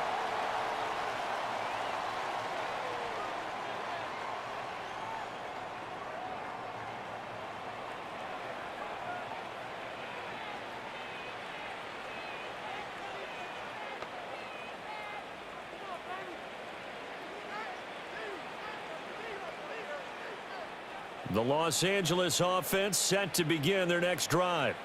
And they're not going to play this conservative, I don't think. They had the field goal last time, and they're up, but they're looking to put a drive in the end zone. Oh, I agree with you totally. No one goes out on the field and says, all right, let's just settle for 3, except in certain situations, trying to ice a game, that sort of deal. Most of the time, it's end zone, and that's what you're thinking, and I believe that's exactly what they're thinking as they begin this one. Yeah, no quarterback ever goes out there saying, hey, let's get 3, right? Not one that I've ever met. Now 2nd and 7 from the 23. The play-action fake. They'll look to throw. Now a quick throw there, but it's going to be incomplete. I see the surprise in your face there, partner. That is a rare incompletion from him. He's been on point this entire game. He has percentage completion-wise way up. Not that time. They head to the line facing a 3rd and 7 following the incompletion on 2nd down. Back to throw. Eluding the pressure right. And he will slide to a stop. He does have the 1st down. Opted to run for it. The decision a good one. Picking up the 1st, getting 14 yards on the scramble.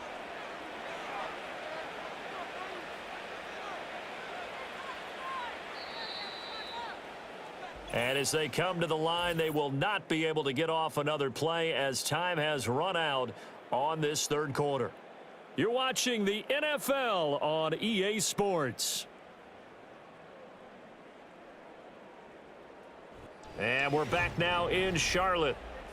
And this is a blowout so far as we get set for the 4th quarter. A very one-sided affair. On 1st down, Peyton. And space tough to come by there as he'll get maybe a yard to the 37. Brandon, I've got to think this offensive line has got some smiles on its faces. And I know it sounds crazy, but they practiced for this back in training camp. They knew they'd be in situations where it'd be extra defenders in the box coming after them, trying to keep them from locking down a game. Right now, they want to show the world they're up to the challenge. And a 5-yard gain gets them to the 42. That's it. That's what you want. Straight ahead positive gain. Just keep that clock ticking.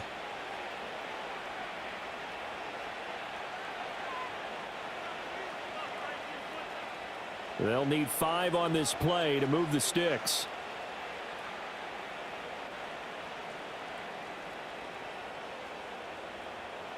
They'll set up a throw. This is Casper catching it out right.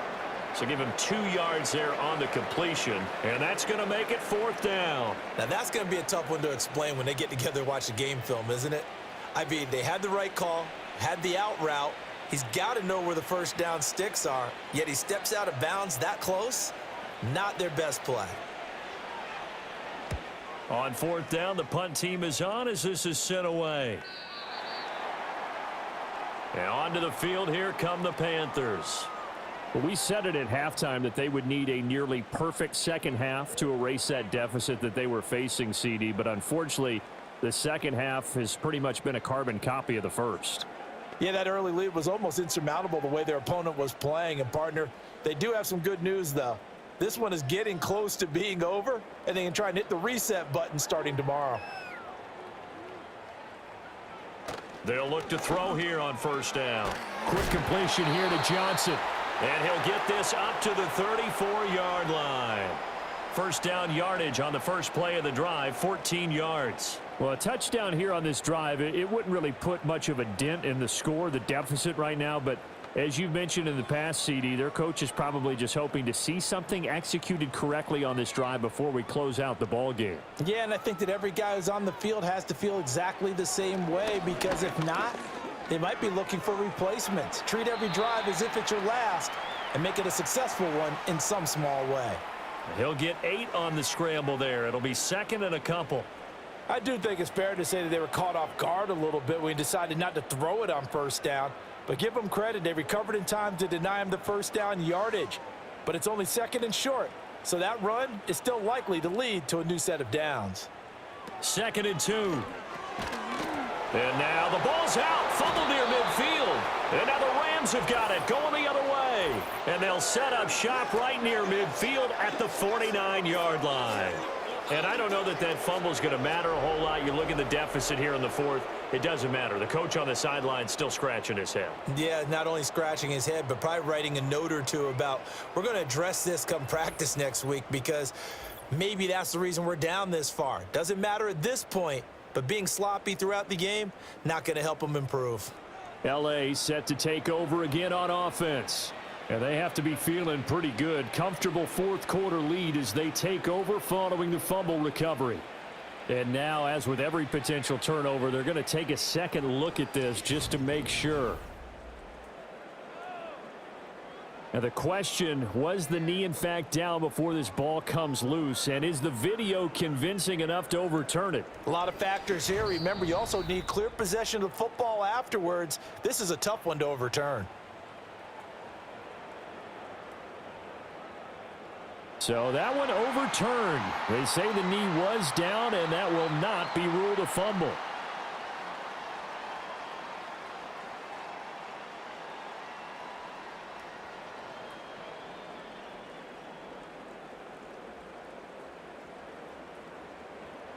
They'll look to throw now on first down. Oh, this one incomplete. The pressure got to him as he released it. And it's second down. We've seen this quite a few times in this game. Offensive line unable to keep leverage, unable to keep people away, facing a lot of pressure. Fortunate just to get rid of it. One of the reasons they're down is that inability, though, to stop the pressure. We saw another example of it there. He'll try again with the arm here on second down. It's a short one here, complete to his tight end. And he's able to take it across midfield before going out of bounds. 4 yards the gain, and it'll bring up a third down. Well, they're unable to convert that into much, but it's never a bad idea to try to get the ball into a tight end of his caliber's hands and see what kind of disruption he can cause. They'll stick with the passing game as he looks to throw. Pass taken in by his big tight end. And this is going to be another first down as the tackle's going to be made at the Rams' 37. 11 yards there as they connect on the quick slant. Now, this is certainly one of the bigger losses that we are going to see for quite some time. And you have to think at this point where we're at in the fourth quarter with how wide this advantage is. For this offense, they're just trying to end things with a positive drive and then get the heck out of here. Yeah, if this had been a concert, you would have heard plenty of sour notes in this one. But they certainly don't want to end it on one. They want to put together a few more throws like that and at least have a final drive to give them a little bit more hope as they move forward. Well, it certainly feels like there are more stars at the tight end position than there were even 10 years ago. And I think it's become more of a glamour position because of the ways it can hurt a defense, and guys want to be involved. They can be in line, close to the line of scrimmage. They can split out like receivers. But hands, route running, speed, and some toughness to go across the middle, you put it all together, you got a heck of a tight end candidate. And he couldn't quite get there. Tackled down at the 1. 17 more yards on that one as they keep the drive rolling. Not quite enough to get into the end zone, but what a nice play there. He makes the catch, tries to turn upfield and get to the pylon, but doesn't quite get there. But they're going to be set up with a first and goal from very short range. Back to throw again. That one thrown away from the pocket. The officials kind of looking at each other, but they'll say there was a receiver in the area, so no penalty, just an incomplete pass. Another shot from the one on 2nd and goal.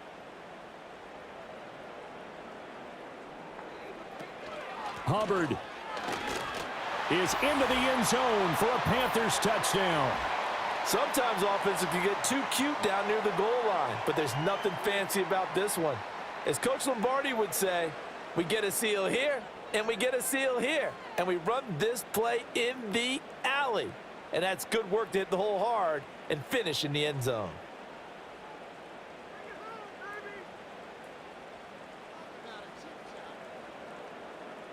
Pinheiro now to add the extra point.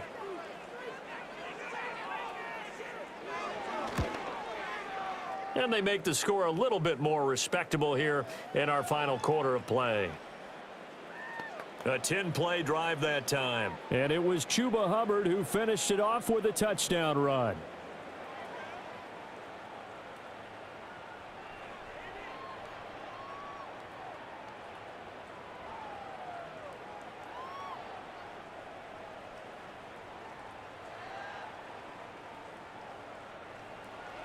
Now after the touchdown, here's Pinheiro to kick it off.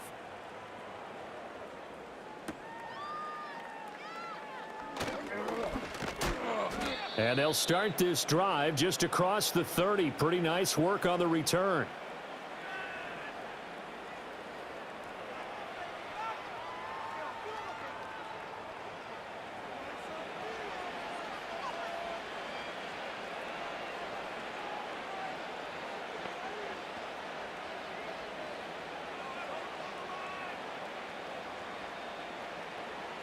The LA offense ready to go for their next drive.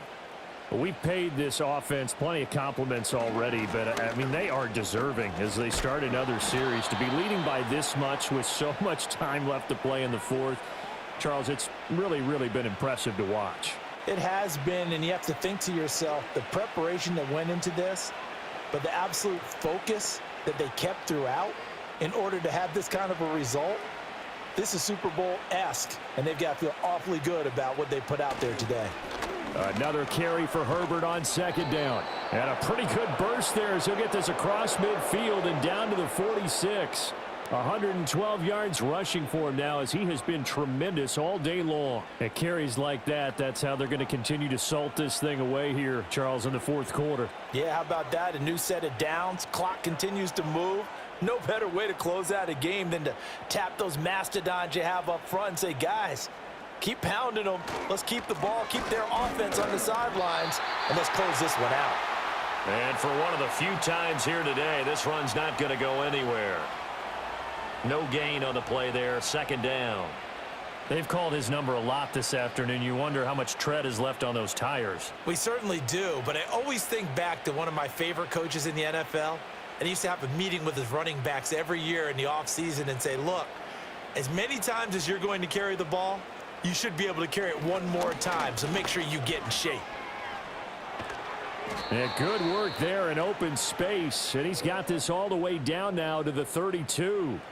That's a gain of 13, 1st down Rams. Well, that's a carry they have to be satisfied with, and throughout this game, they've been satisfied with what he's given them. Whenever they've needed a big run, a 1st down, he's the guy they've turned to. And it doesn't matter what the defense thinks. They've got the confidence to keep handing it to him and keep picking up good yardage. And that's just a solid, good physical run there as he motors for 9 yards. I know you're trying to wring every yard out of a run, but I think 9 yards there is ideal in this situation. Yeah, now next couple plays, you only need 1 yard. Keep that clock rolling with a lead here in the fourth. Yeah, and what you're saying is maybe if it takes you 1 or 2 more runs to get the 1st down, that's extra time, extra plays. Really hurts the team on defense. Getting this into the hands of Eric Dickerson. 4 yards the pickup, 1st down. That's a pretty play there coming out of the backfield, but as that back, you've got to be conscious of making sure you're securing the football. When you get out in open field, sometimes you get a little loose with it as you're trying to get up ahead of steam. Make sure you keep it close to your body because those defenders are trying to punch it free. He does a nice job there protecting the ball and picking up a 1st down. Throwing the out route incomplete. It's Carter. And he will reach the 8-yard line before going out. It's a nice pickup of 12 yards, and it gives them a 1st and goal. Well, they have been unstoppable this afternoon, Charles. They just went after them from the start, and pass plays like we just saw, they're continuing their dominance here despite the big lead in the 4th quarter. And that they have in every way. And plays like that across all phases of the game, they've just been effortless for them in this one. And that's what's helped them build such a large lead and allowed them to smile as this game continues. He's had success on this drive, but not on this play. Finally, they bowed up defensively. I think they were determined not to let him take it pretty much all the way down the field. Yeah, it looks like they handled their run responsibilities correctly this time. What we call them run fits, everyone was in the right place. Well, their passing attack, even though that one was incomplete, has been really sharp in this one. It's resulted in a lot of touchdowns, and it looks like they're not going to stop throwing the football until the very end of this one. Well, that will certainly make everyone involved on offense pretty happy because that gives them all a chance to pad their stats a bit. But as far as the actual need, you and I both know they can just run this clock out because this one, it was over a long time ago. Flushed out right. And he'll get into the end zone. Touchdown, Rams. Taking it in from 4 yards out. And the Rams continue to run up the score. They lead it big here in the 4th. So that's going to set the new standard for quarterbacks. It's a record 5th rushing touchdown of the game.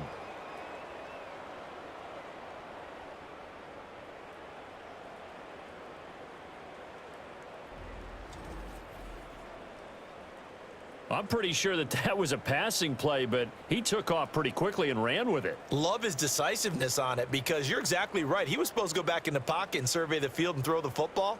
But when that hole opened, he just said, forget it, let's go. And boy, did that work out well.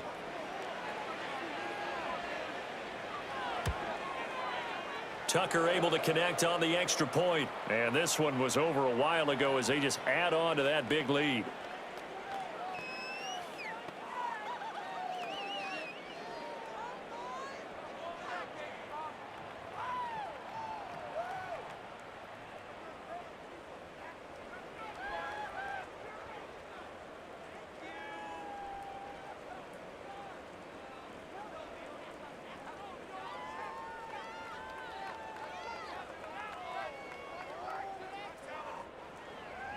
Tucker now to kick it away following the touchdown.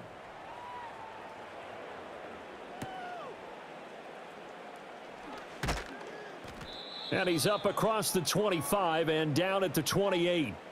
Now the offense for the Panthers here getting the football back. Well, this game, it has had no shortage of offense. They've been able to put up a decent amount of points on this side, Charles. They just have not been able to keep pace with the other offense they're going against here. Yeah, that's a good way of pointing things out because now it's not a total loss because, as you said, they've scored some points, so there's some plays they can build on, moments where the game plan actually worked. But overall, though, they were just out-personnelled. They were going up against a team that's playing at an elite level. And the Rams got him. They bring him down. The defense rising to the challenge and setting him back on the sack. Guys with his talent in the pocket aren't supposed to be getting hit like this, and you know an intense conversation with the offensive line is going to occur after this one. Might not be from him, but the offensive line coach will have plenty to say about this game.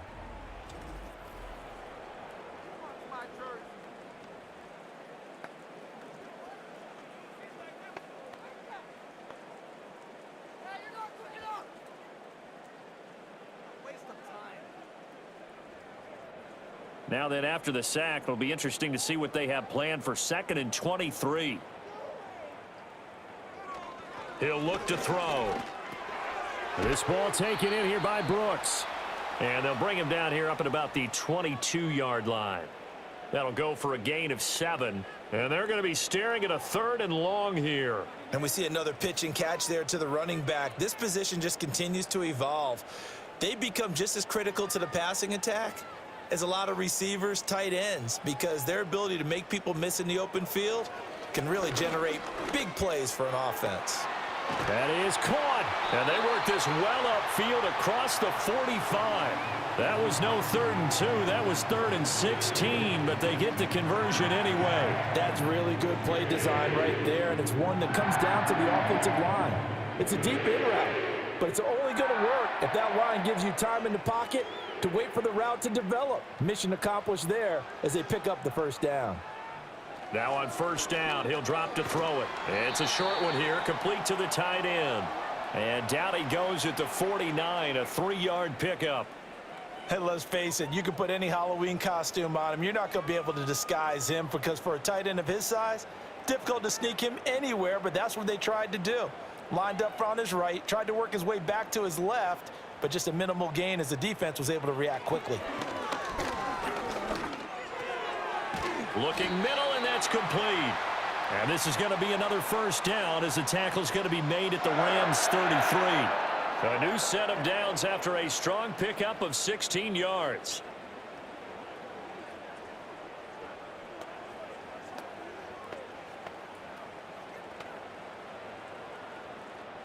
So they'll come up 1st and 10 now from the 33.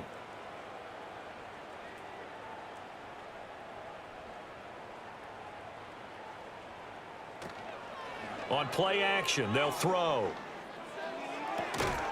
It's a short one here, complete to his tight end. Call it a gain of 3 on the play, and it'll be 2nd down. Oh, it's time to give a little credit there to the defense. They played that very well because it was a drag route, and he ran it a little shallower than normal as he worked straight across the field.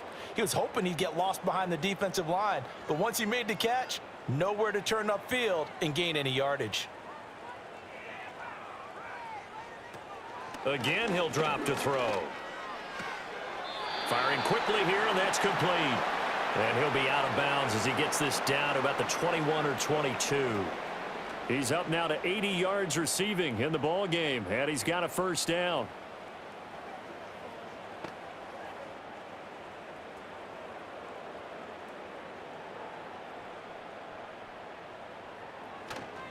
Off the play fake, he'll look to throw. Oh, the ball comes out on the hit, but they'll say it's incomplete. Tell you what, partner, after he ices down, he's going to need a nice long soak in a hot tub after this one. He's been under duress the entire game. Oh, yeah, once again, hit as he throws. Fortunate that one wound up incomplete. From the 21, it's 2nd and 10. Here's a play fake as they set up to throw. Blitz coming, and down he goes. There's your co-NFL record holder, T.J. Watt, doing what he does best, terrorizing quarterbacks. We all know he's one of the better quarterbacks in the league, but definitely not today. His team trailing by multiple touchdowns and a late sack, just a parting gift from the defense for him to take back to the locker room with him.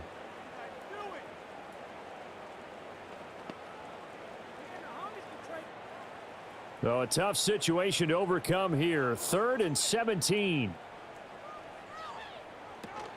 Now back to throw. That one complete to Leggett. And they move this all the way down to the 9. They're able to convert on 3rd down, and that sets up a 1st and goal. Well, so much for holding them to a field goal. The pressure they got home on the previous play didn't hear, and that bought their quarterback some time to find a receiver, and it sets up a 1st and goal.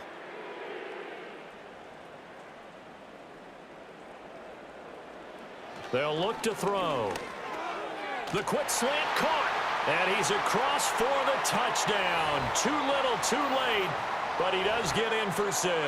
No wonder you're grinning. You just beat me in our fantasy league. Indeed I did, my good man. And CD, they just haven't had a whole lot to cheer about here. But it may be cliche, but give them credit for this. They've continued to fight and scratch and claw, and they get the touchdown here in the 4th quarter. And I'm okay with that cliche, all right? Maybe it'll alleviate the sting a little bit because at least they can look in the mirror and realize they fought all the way through. Horrible game for them, not one they'll want to remember, but at least they'll keep their heads up and have some pride when they leave this stadium.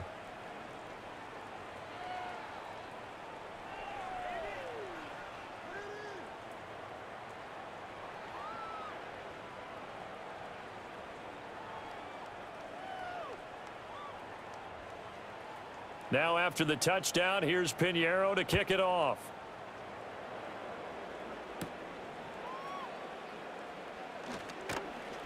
And it's a pretty good return here as he'll get this up to the 29.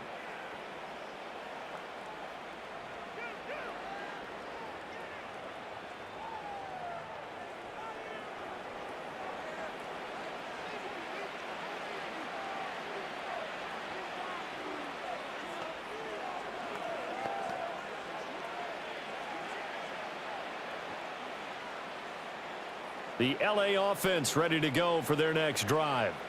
I'm just wondering, do they want to add on to this gigantic lead? My guess, given how they like to play and how explosive this offense is, Charles, that they're not content being up by this margin. They probably want more. And if they do go and get more, oh, look out. At that point, let's just aim the camera for the post-game handshake, because that one might be a little bit on the tense side, the way that this one is turning out. No doubt those are the types of carries they're looking for here, Charles. The lead in the fourth quarter. This is when coaches that have a reliable running game, they breathe a little easier on the sideline. Yeah, they love the idea that they can take the air out of the football at this point of the game. That means they're really counting on that offensive line, counting on the runners, taking care of the football. Because you're going to tell your quarterback, hey, no time to be a hero. We're not going to throw it here. Just eat up that clock. And if you have the ball, they can't score.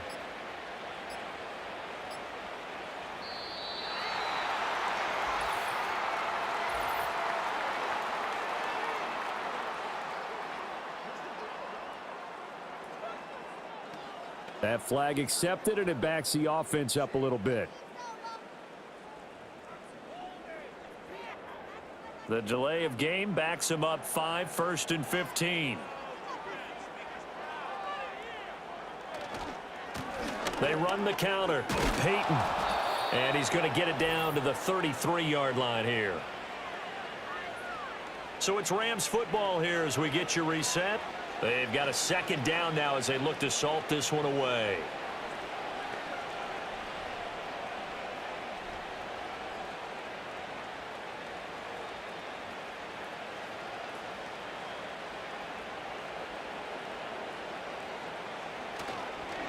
They'll keep it on the ground. Peyton. And this won't be enough to pick up the first. A gain of 2, 3rd and 1. I like the call there because that was one to take time off the clock and get them closer to getting out of here with a W. In the mind of the play caller, all you want to hear is tick, tick, tick. 3rd down and 1.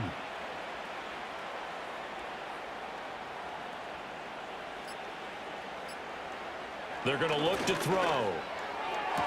Pass to the sideline and pulled in. And he is out of bounds inside the 30. A 3-yard gain and enough for the first down. He's been the go-to guy. They needed a big play there on 3rd down. Went his way. It worked out. Doesn't matter whether they've scouted it or that they think he's going to get the ball. He has a knack for finding his way open and completing the connection.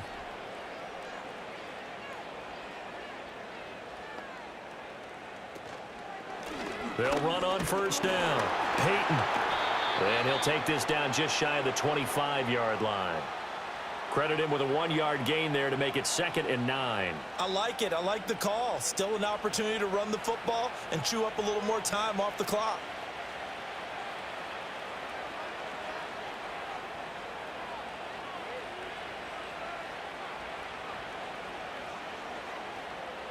Now 2nd and 9.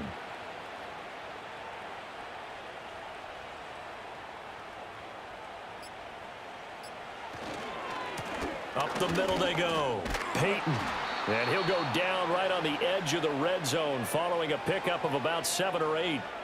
A lot to praise on this drive, obviously. I know you're seeing what I'm seeing. Those guys up front, they're getting it done. Doesn't matter what play is called. They are handling their business at the line of scrimmage and dominating right now on this drive.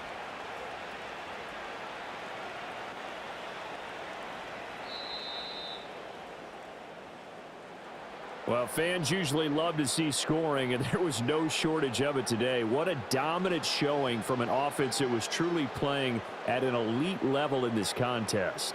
Partner, this game was over a long time ago, and you noticed they did not want to slow down anything. Absolutely a dream scenario for everyone on that offense, and they took advantage of every second. Guaranteed popcorn for everyone in their film session.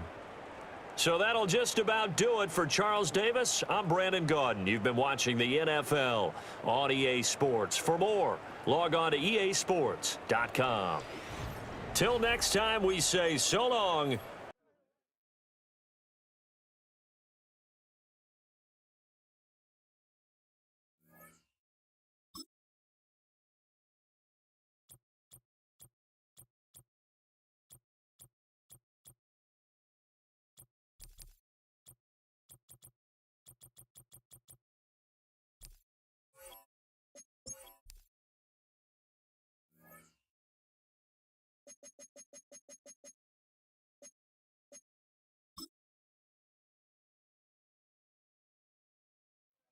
It's the NFL on EA Sports, where we'll see two of the NFL's oldest and most storied franchises.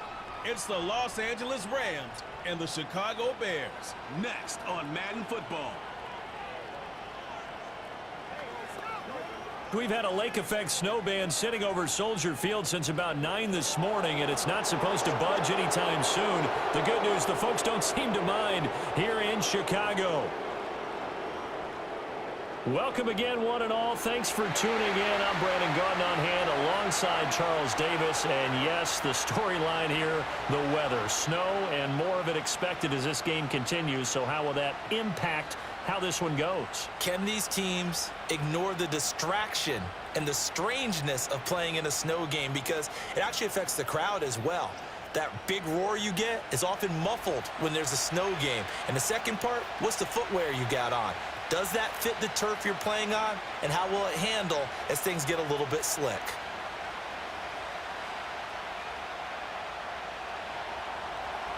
Justin Tucker set to boom this one away. And off we go from Soldier Field.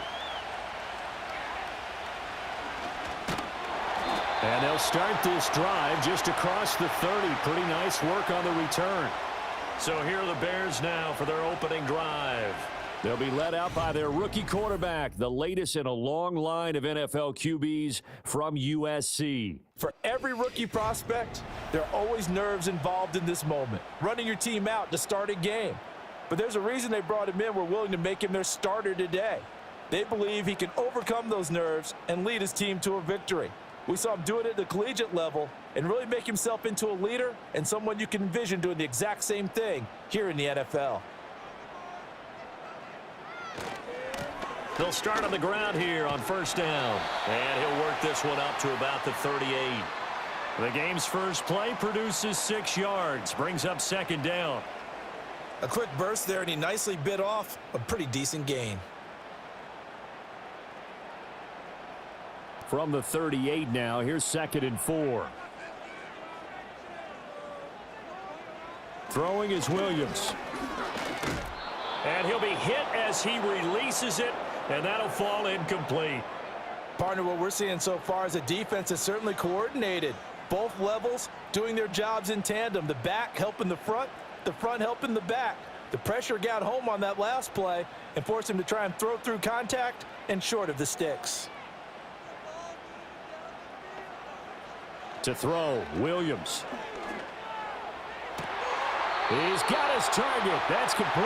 And he gets this to the other side of midfield across the 45 before going out. 18 yards on that one, and Chicago has the first. That's a pretty throw right there. That ball's in the air a long time, but it's right on the money on the right sideline. A really good route. Moving the defenders towards the middle of the field before breaking to the sideline. What a completion there. Big-time arm strength. Very nice route. To the air, Williams. He'll get that complete to his tight end, Cole Kmet. And they'll wind up getting this one all the way down inside the 20. 28 yards the gain there on the catch and run. Another nice play there. They've gotten down into the red zone in no time at all. That's what this offense can do when they get on a roll. And now they're set up with a 1st and 10. So the ball down to the 16 here for 1st and 10. To throw, it's Williams. To the goal line, but it's incomplete. Oh, they were so close. That close to their first points of the game. Just needed to hang on just a second longer, but he couldn't complete the process of the catch through the jostling from the defender. Here's 2nd and 10. Looking to throw is Williams. And he comes back with one complete. And able to get him down, but he does reach the 5. It's a 10-yard gain there, and it sets him up now 1st and goal. A lot of precision being shown on this opening drive. They've been methodical, they've been crisp, and as a reward, they're going to be set up with an early 1st and goal. Throwing again here, Williams. He's going to flip that out to the flat. It's complete. And the stop will come inside the 5 at the 4. He'll get only 2 there, and it's 2nd and goal. And they're getting him involved early. You feel like they saw something on tape, or they just have a sense with him because he's had a good week of practice or something in that area that they want him involved. Just as you said, they want him to touch it either in the running game or the passing game, but they must like the matchups they're getting. To the end zone, but it's incomplete. That's already the 3rd time they've looked his way on this opening drive. He's caught 1 of the 3. That doesn't mean they won't continue to go in that direction. It feels like they think they've got something good going there, and they think those numbers are going to increase. Big play coming here. It's 3rd and goal. They'll look to throw for it with Williams. And that's going to be incomplete. The coverage too good there. The contact popped the ball free, and it's 4th down. From a defensive perspective, they had exactly what you want anytime they want to throw the football. There was pressure on the quarterback. They were getting after him, and they tightened down on the receivers and forced the incompletion.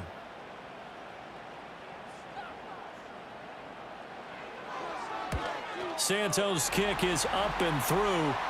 So a long drive gets him down inside the 5, but ultimately they settle for just the field goal. And I have to think that if maybe they were a yard closer, that would have made their decision tougher, and I think they likely would have gone for it. But in this situation, they just decided to take the 3, and I think it was a smart move.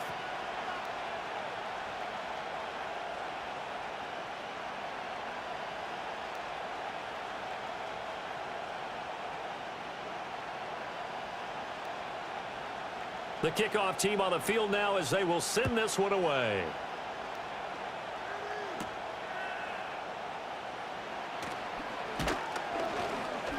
And out a little across the 25 to the 27. So out come the Rams now for their first possession. And a look at a guy, definitely got a little razzle-dazzle to him. Can do it with his arm or his legs. Their mobile QB. If you ask coaches at any level to design their ideal leader of a team, I think they're going to check every box with this guy. He's got the poise to handle responsibility. He stays calm under any kind of pressure, and he brings out the best of his teammates each and every week.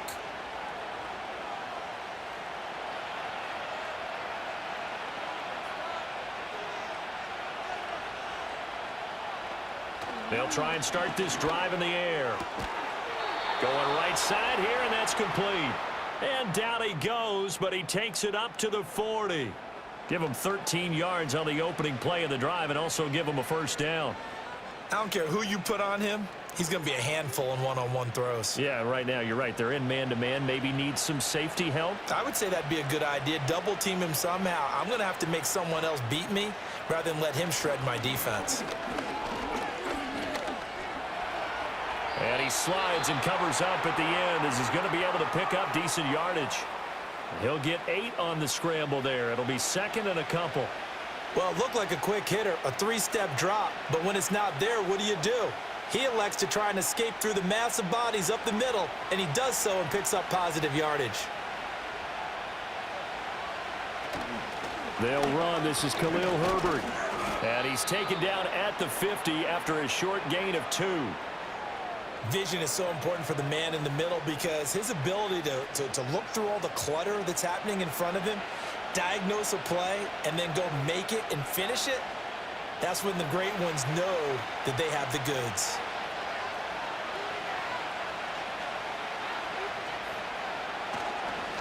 On 3rd down, Peyton. And the reinforcements come in as they're going to stop him behind the line. Tough sledding. They lose a yard there on 3rd. 2 things to watch. First, his strength and being able to break out that initial contact. But at his size, once you slow his momentum, It's hard for him to get it started again and end up tackling him behind the line of scrimmage.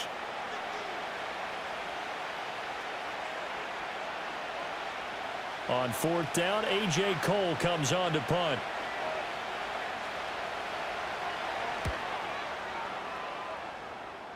And it's out of bounds. Now we'll see what the side judge says. He says out at the 8-yard line. Chicago works their way back onto the field here for their second drive of the game. They've got a 3-0 lead and the football as they start 1st and 10. Let's go old school there. That's absolutely a great coffin corner punt. Someone's put some time in working on that, hasn't it? Seems like every year these guys get better and better. It's amazing how they can command that football through the air. Yeah, they used to actually practice with hula hoops where they place them and try and put them there. Now a lot of guys use barrels on the sidelines to try and put the football in one. Oh, he's got a man wide open, complete. And he's able to get this one all the way past the 30. 23 yards, the final tally. So many times in my career I've heard coaches talk about completions are one thing, but as long as we're there at the catch and we get guys on the ground, we can live with that. But if you're going to give up 10, 12, 15 yards after the catch, then your defense is going to be in a lot of trouble. Line of scrimmage, the 31 now on 1st and 10. Here's Williams. Over the middle, and that's caught by Kmet. And he gets this one to midfield before he's brought down. Another 1st down, this time on a gain of 19. Not only have they completed a couple on this drive, but they peeled off some pretty good chunks of yardage, too. Absolutely great start. 2 nice plays in the pass game. Now can they continue to feed off that? Back-to-back good plays have them on the move on 1st down. From the midfield stripe, they'll look to throw. That's complete to DeAndre Swift out of the backfield. And they'll get him down as he's inside the 40. A good gain again. That's now 31 yards combined on those last 2 plays. My goodness, they've come out locked in on this drive. Play calling, execution, they are fully in sync. 3 straight passes, 3 first downs. They're moving the ball downfield almost at will. This defense really struggling to find answers. And he's got his man in stride, complete. And he's going to get this inside the 30. 11 more on that one and another 1st down. Defensively going forward, they're going to have to watch out for him on plays just like that. It's a drag route across the field, and they're trying to free him up and let him run after the catch. That won't be the last time we see that play, and it works there to pick up a 1st down. On 1st down, they'll go to the ground attack. 5 yards is the tally on 1st down. That brings up 2nd and 5. I think that's the type of run we'll continue to see throughout this game. The snow coming down, I don't expect a lot of big plays to be broken. From the 23, here's 2nd down and 5. Off the play fake, it's Williams. There's a short throw. It's caught by Kmet. He is taken down at the 21 after a short gain of 2. Well, that's always a good place to throw it just because he's one of the biggest targets not only on this team but in the National Football League. And you and I both know the quarterbacks love these large-bodied tight ends, and why not? Nowadays, they're really wide receivers who are just taller and have a little bit more weight. These guys catch the football, make big plays downfield. In the old days, we wanted them to block. Now coaches want him to catch the football first. And he will lose yardage and be backed up to the 24. Not at all what they envisioned on 3rd down. 3 yards in the wrong direction. When a draw works, it can be a thing of beauty. But when it doesn't, oh, it can be ugly. And in this case, loss of yardage ugly. On is Santos for the Bears field goal. He connected on his first, this from 41. Santos' kick is up and through, and that will make it 6-0. So scores on their first 2 possessions, but 6-0, so field goals probably not what they were hoping for. Yeah, you're exactly right about that. Not what they were hoping for, but they should be happy that they have points on the board. It almost feels like that old slow and steady wins the race, doesn't it?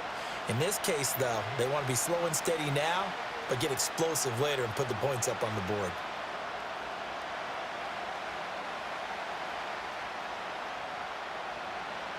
The Bears send the kicking team out there, and they will send this one away.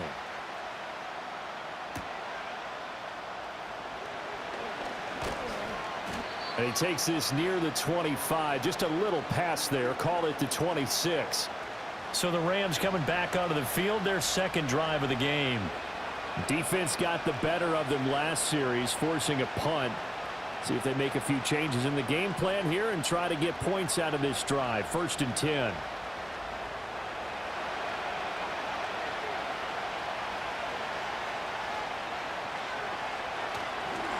On the draw, here's Peyton.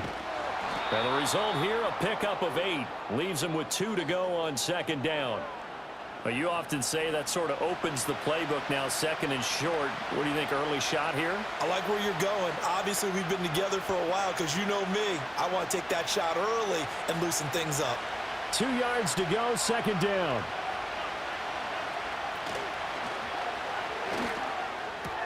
That one's complete out to Michael Mayer. And he'll be taken down, but not before he gets into enemy territory. First time these two have hooked up this afternoon, and it's a 1st down. That time on the run-pass option when he decided to throw it. Not a quick little drop-off. He went downfield a bit. Reminiscent of a triple option quarterback in college because he faked it inside, and instead of immediately throwing it out to the perimeter, stepped back in the pocket to find a target downfield. And he'll power ahead, but only for about 3 yards. 2nd down coming up. Well, that's just a pile of bodies there, and that's when you kind of find out who's a tough guy, right? Who can stand up and make a play. It was only a 3-yard run, but for both sides, they had to walk away from that feeling like, okay, I can stand up when the going gets tough in here. Another carry for Herbert on 2nd down. And a good push up front, and he's able to navigate his way down inside the 30. It's a gain of 15, and the Rams have a 1st down. Well, they came into this game saying it was important that they set the tone and show that they can run the football. I believe that they've done that here in the 1st quarter.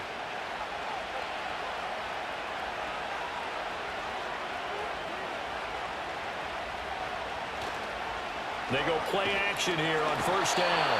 Under pressure, and down he goes. They sack him back at the 36. Dominique Robinson, the one who got in there to drop him. The last run went so well for them. Maybe they should have just handed it off right here, too. Instead, the quarterback ends up keeping it, and the defense is right on it and wipes away the yardage gained on the last snap.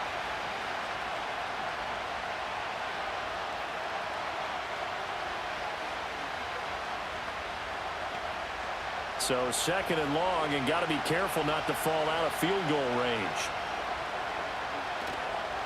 Now a handoff up the middle. Peyton. And he's going to get 7 out of this before being taken down at the 27. And that looked like some pretty easy yardage there right up the gut. And he's a guy that has some height to him. So when you don't have to drop a shoulder or create or get through contact or trash, makes it a lot easier to stay upright, see the field, and make a run as we just saw there. On 3rd down, Peyton. and he will not make it to that imaginary yellow line as they get him to the ground at about the 23. 4 yards on the pickup there, but it's going to take him to 4th down.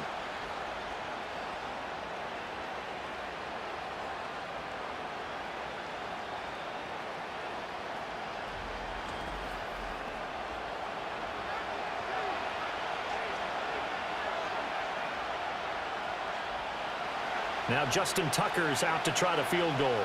This a 40-yard attempt from the left hash. Tucker's kick is good, and they are on the board, trailing now 6-3. So if you like field goals, you've come to the right spot. We've had 3 so far. But this is a football game, right? It is. How you like that one, huh? You like where I went with that? How about that one? I like it. Okay, but hey, let's face it. In this game right now, both defenses have responded well. They're trying to hold the line on this. You just wonder if anyone can break through with a touchdown and put some pressure on their opposition. Tucker now following the made field goal, set to kick it away.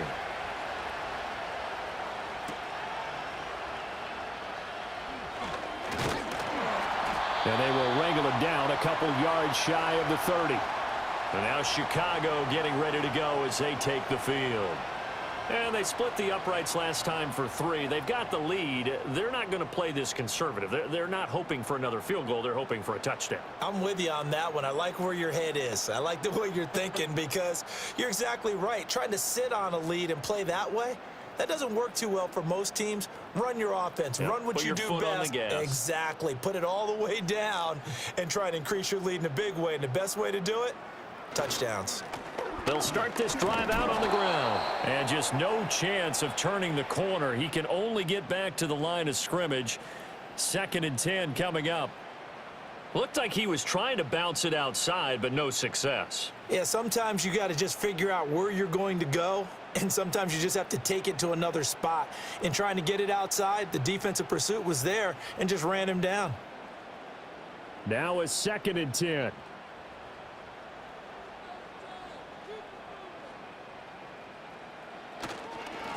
And they'll keep leaning on the running game. Back to the ground. And only able to get 2 here. Stopped at the 30. And the big fella stuffed that one up in a big way. I think doubling him has to be a priority because you can't move up to the next level if you don't take care of him first. 3rd and 9 here. From the gun, here's Williams. And this pass broken up. Excellent coverage there on 3rd down, as that was not an easy one to hold on to. They went with a dime look on defense. 2 extra defensive backs on the field and covered up essentially every blade of grass. That allowed them to disrupt the play. Here comes the Bears punter now, as he's on to punt for the first time this afternoon.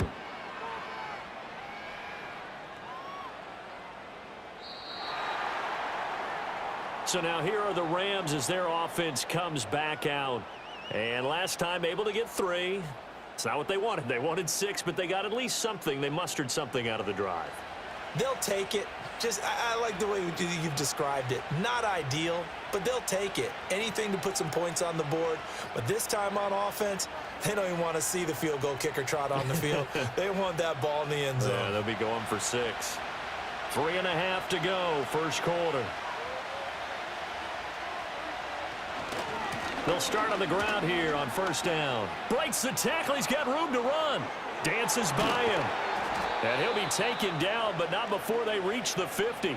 68 yards rushing for him as he's got the afternoon off to a great start. He's off to a great start here in this first quarter. It seems like this defense is probably going to have trouble containing him. I would agree with that. I love the observation. And here's the thing. Their game plan coming to fruition. You knew that they came in thinking that they could run it, and now they're proving that they can and doing it in a big way. So the line of scrimmage all the way up to midfield now as they've got it 1st and 10. Back to throw here. Pass completed to Steven Carlson. And he goes down, but not before getting this inside the 25. The 2 big plays right in succession as this one goes for 27. In this weather, any big play in the passing game, that's just a bonus, right? It certainly is, but oftentimes offenses think inclement weather plays to their advantage because you know where you're going on offense. Defenders have to react, and they often slip. And he'll get this into the hands of Hill, complete. And he doesn't quite make it, taking it within an eyelash. Dropped at the 1.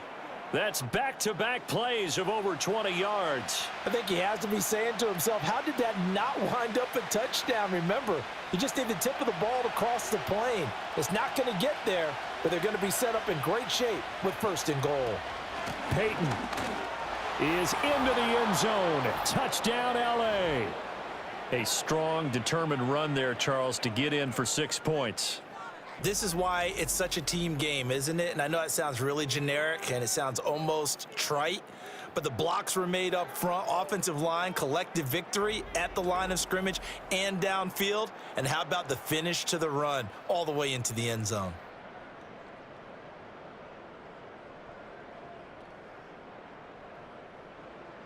Justin Tucker for the extra point.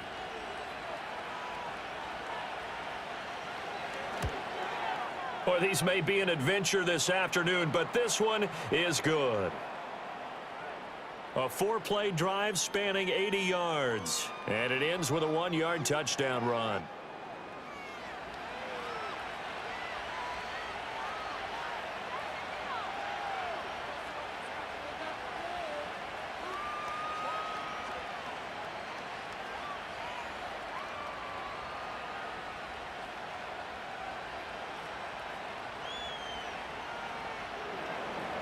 Tucker now to kick it away following the touchdown.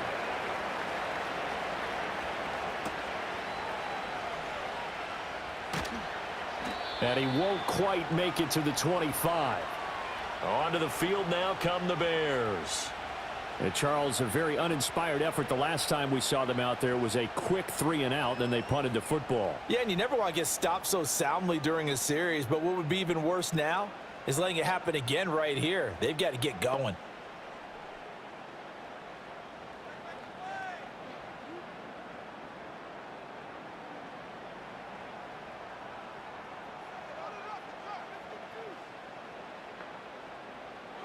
Throwing to start the drive. Williams. And he takes a shot on the release as this will be incomplete. I think he's got to be careful not to force anything into coverage right there. There weren't really any throwing lanes, but the best part for him, he's got 2nd and 3rd down to fall back on. 2nd and 10.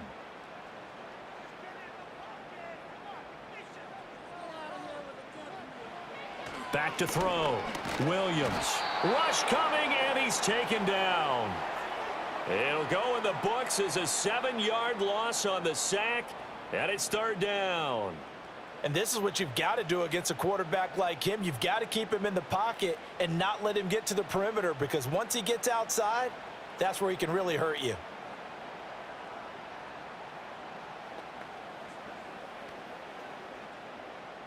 The Rams calling on their nickel set here defensively for 3rd down. Working out of the gun, Williams. And he will find the open man. It's DJ Moore. And he will have the Bears 1st down as they're able to get the 3rd down conversion. That's a play that will likely be forgotten when you talk about big moments in this game. But plays like this are critical to keep drives going. And if points result, we'll call this play significant.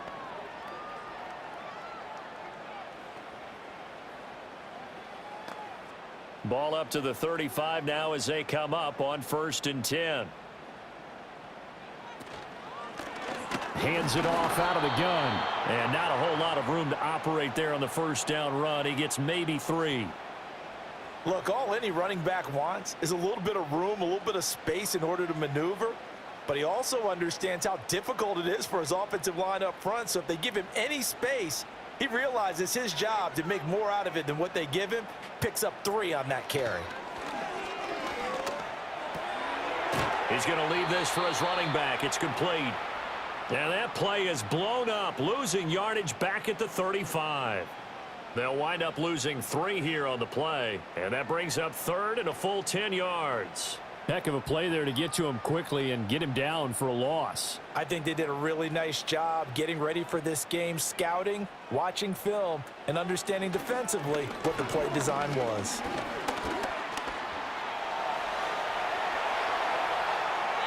Big yardage there on the scramble. It gets him a 1st down.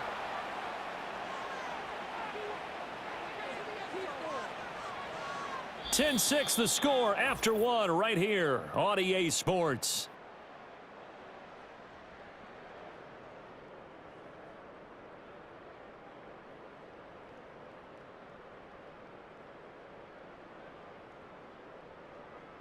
Back in Chicago, ready for the 2nd quarter. It's the Bears in possession. So from Rams territory now, it's 1st and 10 at the 37-yard line. They'll fake the give. Now Williams. And there's a short throw. It's caught by Komet. So the completion good for just 3. And that'll make it 2nd down. I know exactly what's going to be said about that play from the defensive perspective. What's that? That's why I tell all you guys we need more than one tackler to the ball. He broke the first tackle. Luckily enough, there were more people there to get him down. They'll go play action here with Williams. He's going to let this go. Back of the end zone. And, oh, that would get a right up incomplete. Nearly an interception in the end zone. Probably should have been. 3rd down coming up. They certainly had the right read on that one. The weak spot in a cover 2 defense, right down the middle, because it really stresses the safeties. And they're going to be a little bit frustrated they weren't able to connect on that one. From the shotgun, a throw for Williams. Looking left side, it's complete. He's got it. And he will have the Bears first down as they're able to get the third down conversion. How about a nod to the sequence of plays they're putting together here? This has been death by 1,000 paper cuts on this drive. But this is one of their best plays yet, and they're able to move it down into the red zone.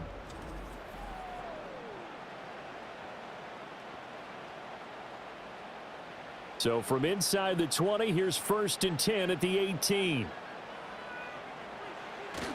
Play action. Now Williams. Got a man, and he hits him in stride. And the Bears are going to have a 1st and goal coming up as the tackle made at the 3-yard line.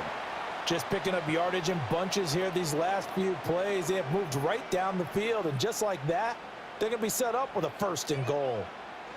2 big plays in succession. Not sure this D knows what hit him, but now they got to get ready. It's 1st and goal. Back to throw again. And he takes this one in for a Bears touchdown. Caleb Williams. A 3-yard touchdown run. And the Bears are once again back in front. Defensively, didn't seem like anybody had eyes on the quarterback, and he took advantage. So you think that maybe we're seeing some pretty good instincts for a young guy? Because that's the thing you worry about coming out of college. You're used to getting away with just about anything you want to do. You're just superior. Here, he has to read it, figure it out, and know when it's time to go. Cairo Santos on to try the extra point. And this one's right there, and that pushes the lead to 13-10. So that one a long 11-play drive. And it ends with a 3-yard scoring run.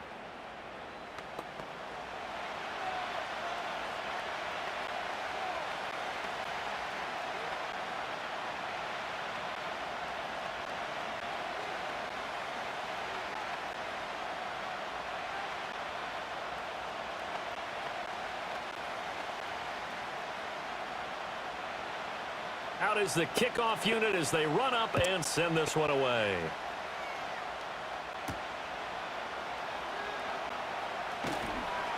And he brings us out past the 20 to the 24.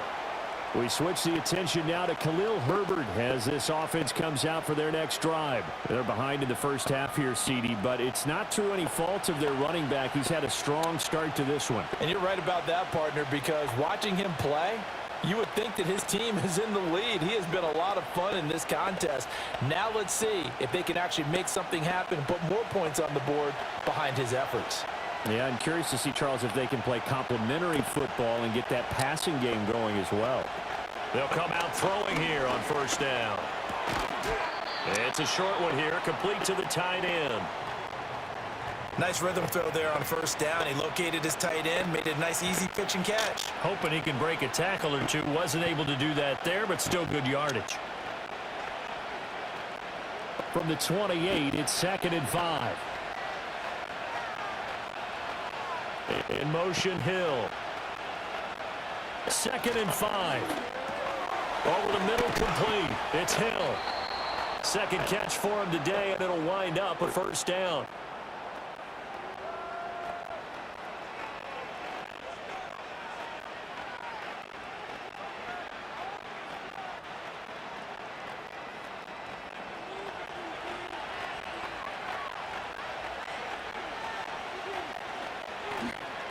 Here's a play fake as they set up to throw. And he'll take this beyond the line of scrimmage as he slides to a hole. He'll get 3 yards on the scramble there. It's 2nd down. I certainly like what he did right there because he smartly wanted to avoid forcing anything downfield because nothing appeared to be open. Nice harmless slide there to avoid the big hit, and he gets a small gain on the play. Here's a 2nd and 7. He'll get that one to Carter, complete. His first catch, good for 9 and a 1st down. I think that's a big pickup for a 1st down because when you run a drag route against zone, you're sometimes asking for trouble because you might run into a defender. Yeah, well, there they ran into a 1st down. Executed it to perfection. Couple of 1st downs to kick off the drive. Here's 1st and 10 up at the 46. They'll set up to throw.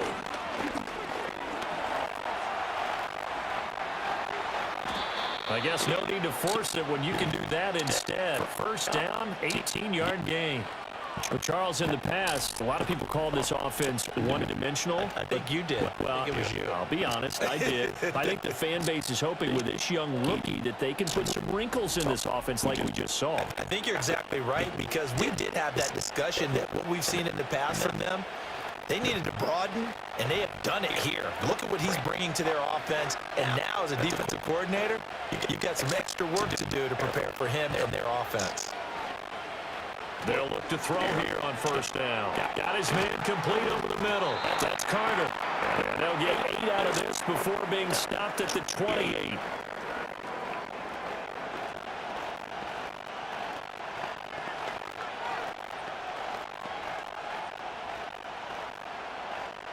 Ball on the 28-yard line. Here's second and a couple. He'll look to throw. Back-to-back catches here for Carter. Back-to-back receptions for him, and it's another first down. A little football 101 there. You just see the receiver try to run down the defender, meaning he goes right at him, and really trying to move him a little bit towards the center of the field so he can put his foot in the ground and break to the out, to the sideline, and make a catch.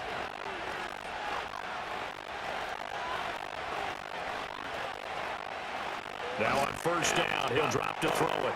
And he's got his man in stride, complete. And he doesn't quite make it, taking it within an eyelash. Dropped it to 1. A good pick up there on 20 yards. But they're certainly not shied away from throwing the football. They've leaned on their quarterback to start this game. 4 straight passes right out the gate. That last one earning them a new set of downs. They'll try and run for it on first and goal. And he takes it across for a Rams touchdown. Khalil Herbert with his second touchdown here in this first half. And the Rams have moved out in front. So his strong first half continues as he finds the end zone here for the second time. Definitely good blocking at the point of attack, and you just have to love watching the way he can create space down near the goal line, and he's able to take it into the end zone. Now Tucker to add the PAT.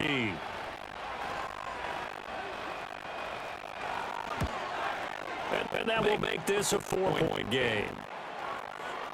So that drive consumes 9 plays all told. And it ends with a 1-yard touchdown run.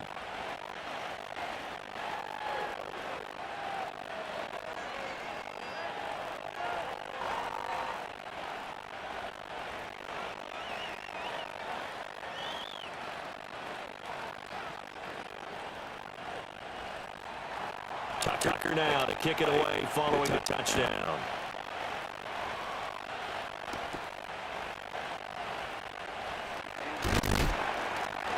And they'll get him down inside the 30 to 27. The Bears offense out there set and ready to go. A lot of time for this unit to game plan on the sideline after that drop. They watched the other side just score, but remember, last time they were out, they scored as well. We'll see if they can seize that momentum right back. And they have had a lot of time to cool off from reaching the end zone the last time. So haven't been able to keep themselves mentally sharp into this game, even though they haven't been on the field. And you and I have known one big play that gets them right back up to that level. They'll wind up getting 7 on the play.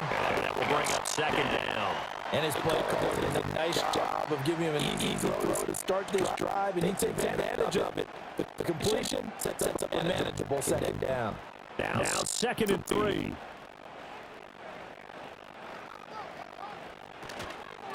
From the gun, they'll try to run it. Just a gain of a yard there, and now it'll be third down.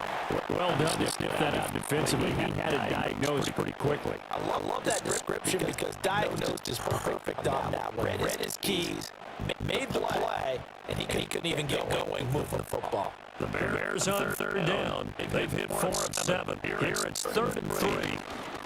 Another run, this time Forte. And he won't be close to a first down as he runs into a wall right around the line of scrimmage. No gain on the play there, and it'll bring up 4th down. Another down on the scoreboard, but the urge to go for it is almost irresistible here on 4th and short. Yeah, I know they're on their own side of the field. I was going to say. Normally I would say punt the ball away, but I'm feeling it. I say go for it. Here comes the Bears punter now. As he'll kick it away for the second time.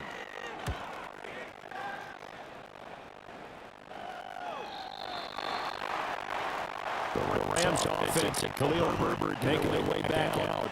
He's been a tough man to stop in this first half. He's putting up some big numbers already, and we have yet to reach halftime.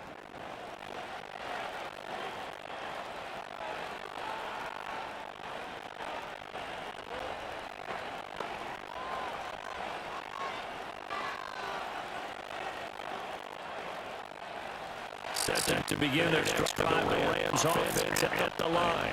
And thus far, the weather not slowing this offense down one bit. They've been good so far in the first half. They certainly have. And think back to our meeting with the head coach, and we asked him because we saw the forecast for this game, didn't we? So we said, hey, have you prepared for this? And he talked about the different drills that they've done in adverse conditions, wet ball drills, things of that nature. He said, I don't think this will slow us down much. We can handle it pretty well. He's been right. Second and 4. He finds his man complete. It's Carter. And they nearly get this all the way to midfield. Mark him down at the 49. That one covers 24 yards. It's a first down. Oh, that was a nice job there. Quarterback and receiver reading the pressure that was brought. They was going to open the middle of the field. That's just shaking, making the line of scrimmage right into his route. And the quarterback hit him in stride, and he was able to run free after the catch. They'll look to throw now. First down. That's down left side by Casper. And they'll get him down as he's inside the 40. 12 more yards there, another first down.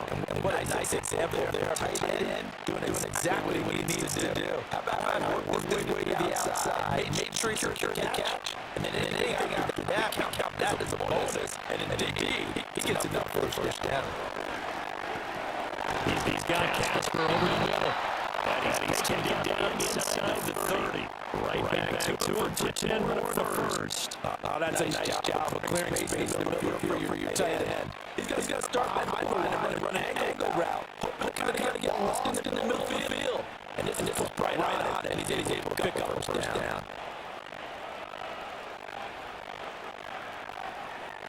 They'll look to throw again. Finding Carter on the slam. That's good. The completion there for 7 yards. And it'll be second down. Nothing fancy on first down, but a very consistent type of play. Hit that slant. A lot of people call it extension of running game, and it can be that pass is completed. Because you get a guy with a run like that, you often can give him a big yardage. That's a nice for second down. Stay ahead of schedule. Getting into the hand. Now first down, pick of 8. But they've certainly done a nice job spreading the ball around this drive. This time he gets it to his back, and it's another nice play, and another first down. They got the defense on their heels a little bit. They're reacting instead of being aggressive, making plays. Again, they'll drop the throw.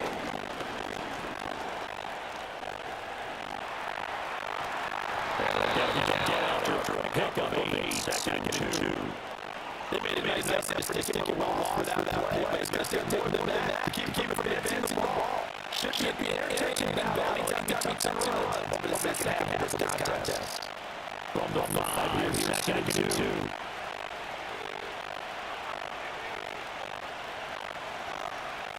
They'll look to throw. It's and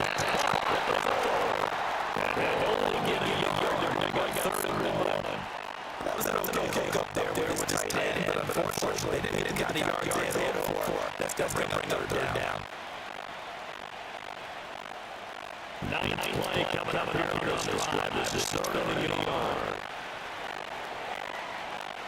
They'll set up a throw. And here's the touchdown. Khalil Herbert on his way to a monster game. 3 first-half touchdowns. And the Rams had 6 to their lead. Well, it was 3rd and 1. I was expecting to run so much for that. They pass it, they score it. That field, the head coach telling the offensive coordinator, you've got 4 downs here. We're going to go for it on 4th down unless there's a disaster on 3rd. Go ahead and take a shot if you want to. And he gratefully accepted the opportunity and did exactly that. If they didn't get it there, that field would come back and try it on 4th down. You always worry about playing foot in the snow, but no problems there. And that pushes the lead up to 11.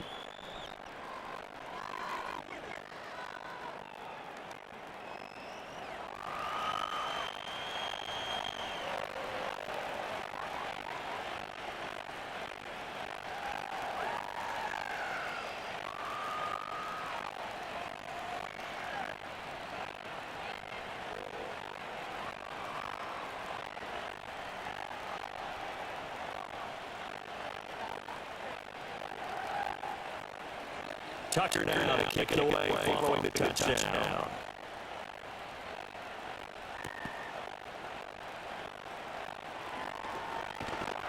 And they take it past the 25 and to the 28-yard line. The Chicago offense set to get started. And it's not an easy situation. You're down early in the elements. You're on the road. How do you get the mojo back? Well, one thing is to remember that as an offensive player, you have a much better idea of what you're trying to accomplish and where you're trying to go than the defender. So in this case, because you know it, you can make cuts with a little more decisiveness. Maybe a second fake, some something moves, things of that nature to go ahead and try and put some pressure on the defense. Give him 9 on the carry that time. They're set up with a second and 1. Even though they gave up more than they wanted to on that play, it actually illustrates how well they bottled them up throughout the game because that was his longest run of this contest. So from the 37, here's second and a yard. On play action, here's Williams. He's going to get this one out to his fullback. And we'll go out of bounds. It appears right at the 45. That was the first down pickup of 8. It's pretty easy to overlook the fullback when you're making your assignments defensively in the pass coverage game, but in this case, they made him pay for that oversight and picks up a nice gain. Back-to-back good plays have him on the move on first down. To the air, Williams. Complete on the quick throw to Moore.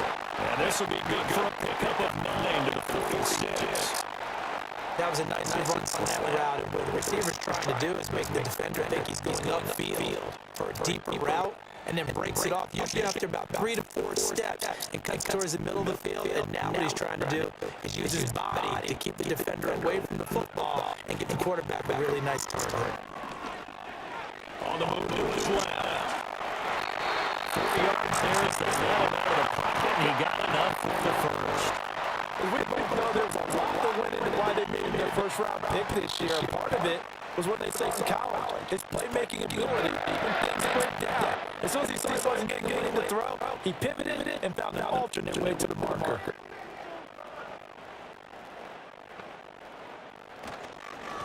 On first down, they'll go to the ground attack. And he fights forward for a modest 2-yard gain, second down.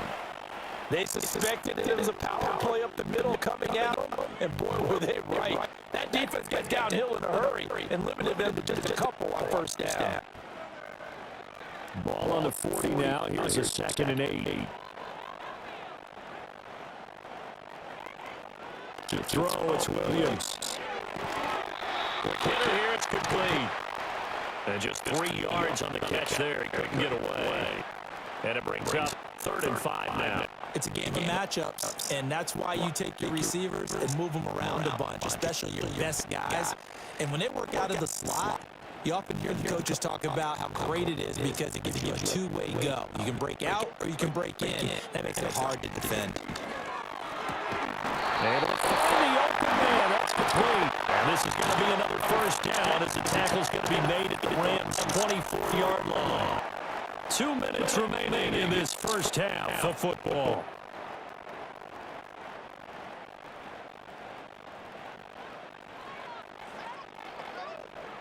Looking to throw is Williams. He'll get it complete to his tight end Connect. And able to break one tackle, but then quickly brought down. But a nice little gain. It'll be a pickup of 10 yards. And they'll be left with a second and about a foot.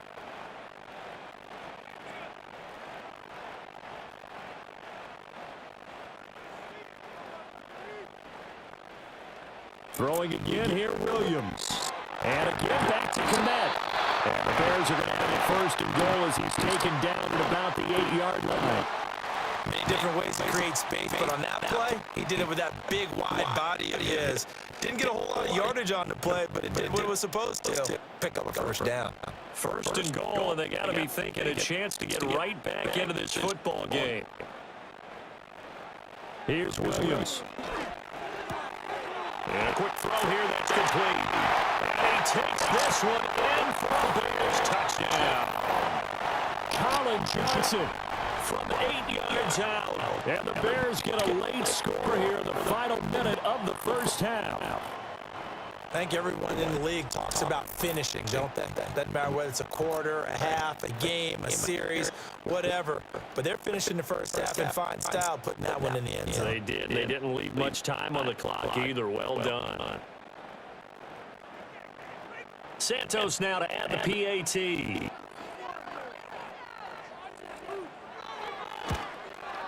And the lead is down to 4. So that one a pretty time-consuming 10-play drive. And it culminates in a touchdown for Chicago.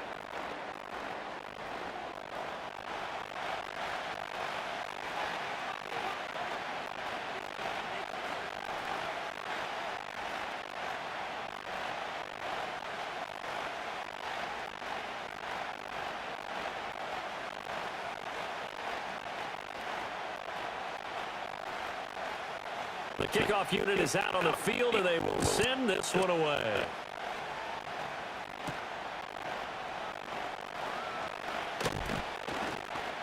And he'll be tackled just shy of the 25.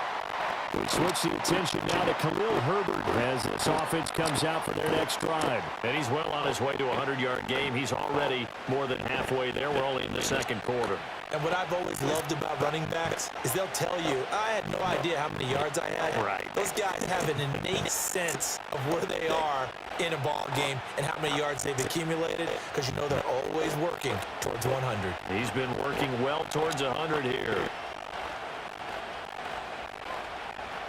They'll try and start this drive in the air. Now he'll dump it underneath to his running back, complete. Call it a gain of a yard, and it's second down. All defenses worry that whenever anyone catches the ball and has a head of steam come out of the backfield, it could turn into a big play with missed tackles or he runs through people. But they were right there waiting, and they stopped him for a minimal gain. They'll throw now on the final play. And it's a short one here, complete to his tight end. And he's upended at the 33, following a good pickup of 8. So we've reached halftime in a wild first half. We'll take a minute to catch our breath as we send you down to Orlando, where Jonathan Coachman has our EA Sports Halftime Report. Coach.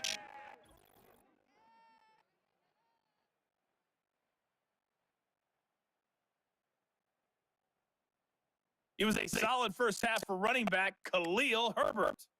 He had 2 touchdowns on the ground and added another on the receiving end for good measure. He was awesome. Okay, Coach, thanks as always. This one's still anyone's game as we welcome you back for quarter number 3.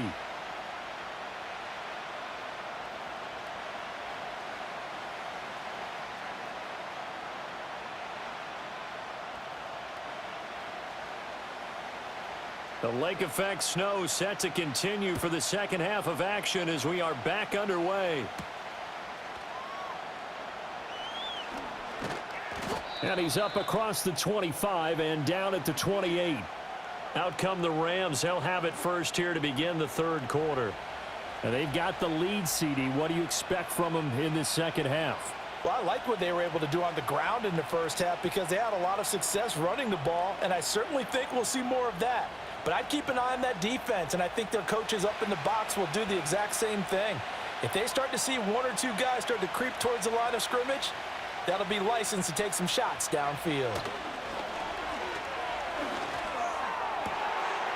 Wide open receiver, complete. And he steps out of bounds, but not before he gets inside the 35. A big change in field position there. That's 40 yards on the catch and run. Despite writing it down on my notes, I never give enough credit to the offensive line, and we have to here. The protection That's what made this play a success. Quarterback had to wait for his crossing route to develop, and that takes a little bit of extra time. Excellent job by the big fellas up front. Back to throw now on first down. He finds his man, complete. It's Carter. So the completion good for 7 there, and that's going to bring up second down. They like going to him in the slot. He catches another one. I think this comes under the heading of until they stop him, why not go back to him? He has something going really well. Great working relationship with the guy throwing the ball, and they keep making the connection. Off the play fake, he'll look to throw. He'll drop this off to Peyton. And he's able to get it to the edge of the red zone at the 20-yard line. A gain of 5, good enough for the first down. Whatever the discussions were at halftime to try to slow down this offense, it has not worked to this point. Yeah, I have a vision right now of everything that was discussed at the half just being torn in shreds or being erased off of the Microsoft Surface tablets because none of it is working. They are really locked in on offense. And he's only going to get a yard from the 20 to the 19. Well, that's not a run that's going to make any of the highlight tapes, but they've been moving it well all game on the ground. This is another one that keeps them moving forward. Man, I just love being in this stadium. So much history, tradition, so many great teams and games, and we're seeing a pretty good one right now, hotly contested in the third quarter. This is caught, and he'll get into the end zone. Touchdown, Rams. Tyreek Hill from 19 yards away. And the Rams take the opening kickoff of the third quarter and drive right down the field to extend their lead. The catch and the touchdown, they were the end result of a terrific route run by the receiver.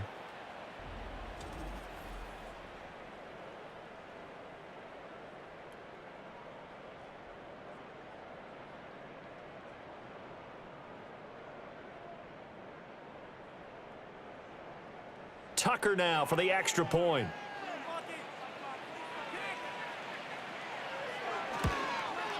And that one pushes the lead up to 11. So that drive spanned 5 plays. And it ends with a touchdown pass to Tyreek Hill.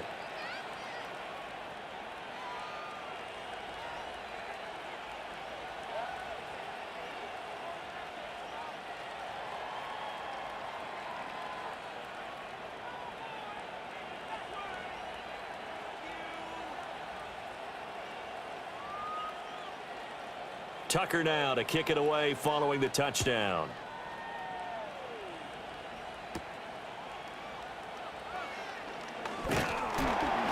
And they will wrangle him down a couple yards shy of the 30.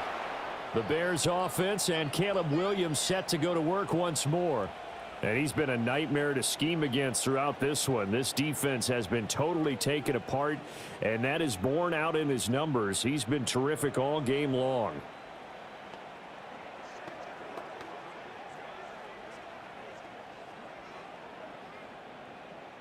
At the line, prepping for their next drive, the Bears offense. And their deficit a little wider than it was at halftime. Does that touchdown a minute ago change the thinking here at all? I think it does, at least a little bit, because now urgency has to start setting in. You can't go out there and go 3 and out and run the risk of falling behind substantially, but you have to do it without pressing, because pressing, that'll lead you into bigger errors. From the 33, here's 2nd and 6.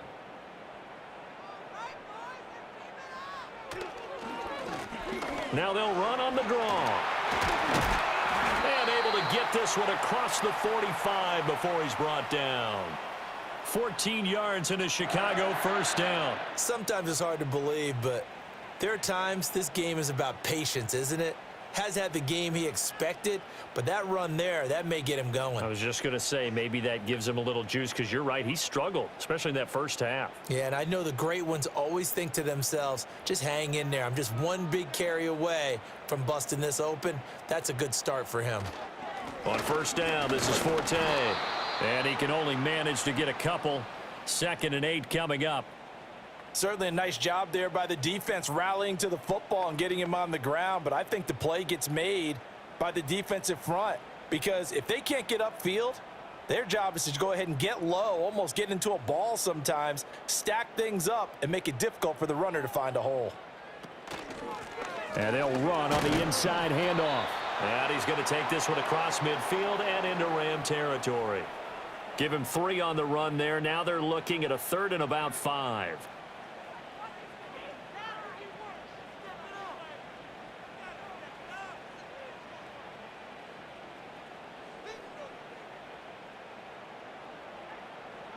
Throwing is Williams. Pass taken in by his big tight end. And this is going to be another first down as the tackle's going to be made at the Rams' 21. That's good for 28 yards. Normally on 3rd down and short yardage, you're thinking to throw to your tight end. It's just going to be a simple chain mover. But this time they let him roam down the field, and a nice dart picks up the first down and then some.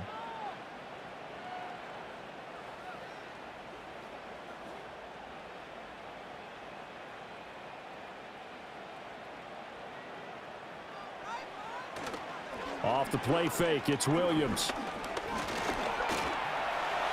Nice work to get 7 out of that, and it's 2nd down. I think the defense surprised him there with that blitz on first down, but give him credit.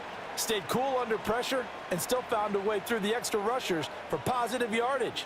Well done. Here's 2nd and 3. To throw, Williams.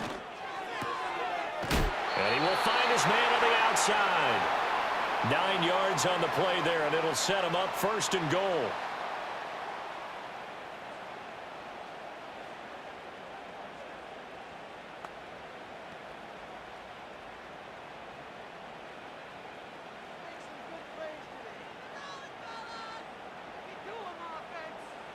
Looking to throw. Williams under pressure now, and he's going to go down. Sacked back around the 8. Not the 1st and goal play they drew up. Multiple defenders in to bring him down to the ground. Well, there's still time to rectify this situation because the silver lining, they took a sack on 1st and goal.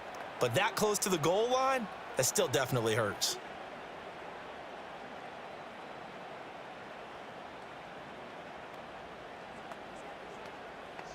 It's 2nd and goal, back to the 8-yard line now. One back in the backfield, he'll get the carry. Trying to run inside, but nothing there. It'll go as no gain on the play, and now they're looking at a 3rd and goal. So stuff for no gain on 2nd down brings up a pretty interesting 3rd from this distance. I'm throwing the ball, and I'm not even thinking about play pass. I'm going to let them know right away I'm throwing it, but I'm probably giving my quarterback some room, sprint him out to one side or the other, and give him an opportunity. If it breaks down, he can take off and run for it. A great job to hold him to just a yard there. Now it's 4th and goal. Partner, I think that completion takes the definition of dink and dunk to a different level, doesn't it? It does, and the defense was right there, kind of played into their hands. On is Santos for the Bears field goal. From the right hash, and this one just a chippy. Santos' kick is up and through, and that'll make this an 8-point game. So that's 3 field goals for him now, but heck, he's not even halfway to his career best of 7. Seems like the 7 field goal games are the kind of games I always get assigned to in my other job. Let's hope for this offense's sake they can start cashing in on a few of these drives.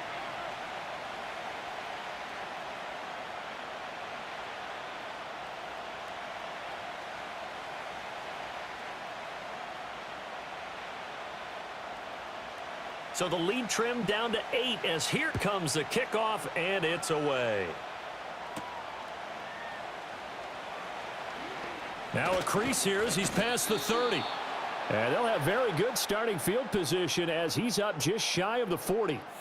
The Rams offense and their quarterback set to take the field once more. And we'll take you through some of the highlights here. You'll notice he had a hand in a lot of them so far. He's got this offense rolling right now.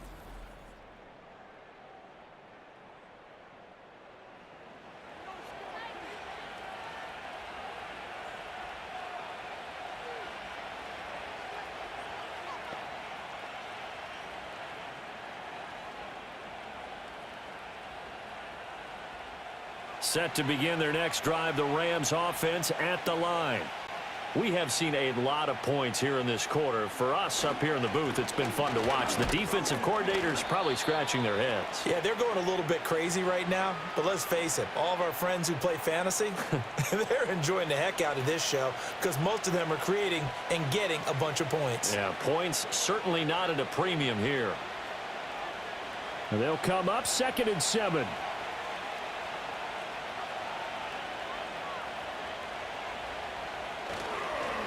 They'll keep it on the ground. Peyton. And he'll get it out to midfield. Looks like, yeah, they'll spot it right at midfield at the 50. 82 yards for him on the ground now as he has been terrific here this afternoon. Well, you certainly have to give a little credit here because they're playing this game now at their pace. This is ball control football, sustained runs, taking their time, and making it work. From the midfield stripe, they'll look to throw. That one caught by Carter. And he gets this inside the 35-yard line. A good pickup, 17 yards, and also a Rams first down. I'll tell you what, a lot of those mid-range throws have been available because sometimes teams get too concerned about the deep ball and they leave too much space in front of them, and these guys have been taking advantage so far. So they'll come up 1st and 10 now from the 33.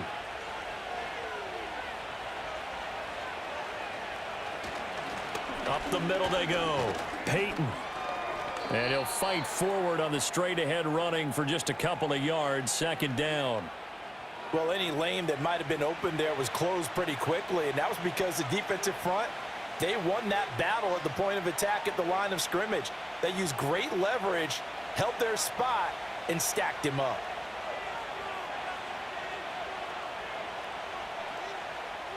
Here's 2nd and 8. And that'll be incomplete. Took a pretty good shot as he tried to pull that one in. Couldn't hang on. 3rd down. I had to do a double take on that one, Brandon, because so far in this game, we haven't seen many of his passes fall incomplete.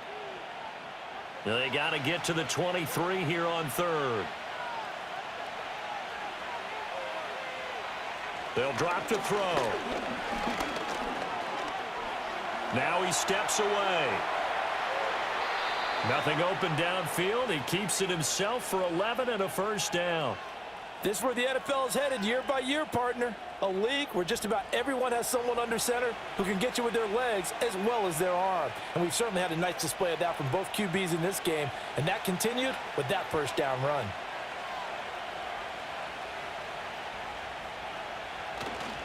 They go play action here on 1st down. Firing quickly here, and that's complete. And they'll bring him down at the 13-yard line. It'll go down as a gain of 6, and that'll bring up 2nd down.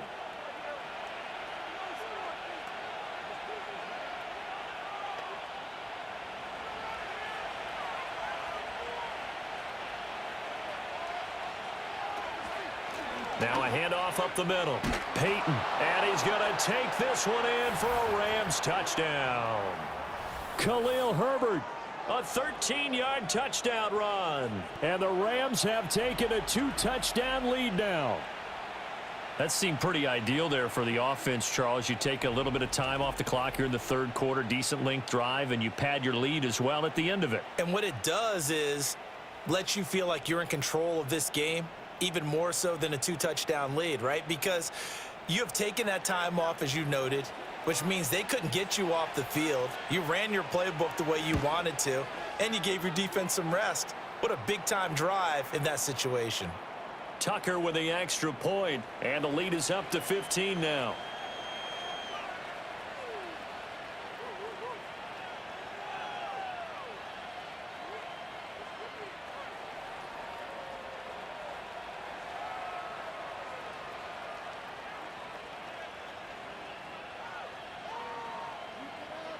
Tucker now to kick it away following the touchdown.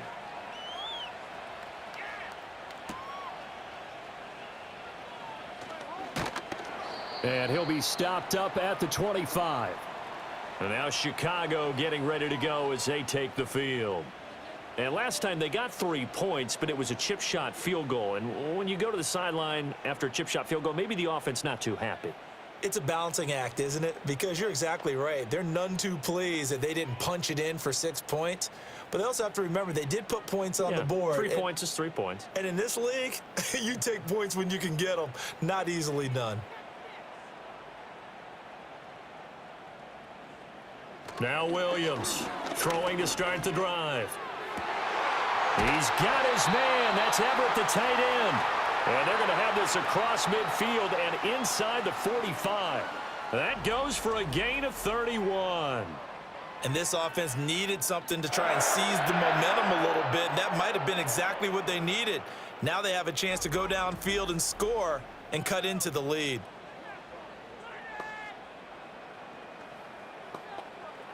So from Rams territory now, it's 1st and 10 at the 44-yard line. Now a shotgun snap as they'll look to throw. He'll drop this one off to Sayers. And he'll lose yardage here, back at the 47. Despite the completion, they're going to wind up losing 3 there. 2nd down. Well, it looked like the defense, they were ready for that one. Really left him almost no room to work after catching the ball. He could throw every move in the book at him. They were there, and they tackle him for a loss. 2nd and 13. And there's a short throw. It's caught by Komet. Not a big window to throw. Coverage wasn't too bad there. Yeah, they had him under wraps pretty well, but somehow able to muscle his way open and catch the ball.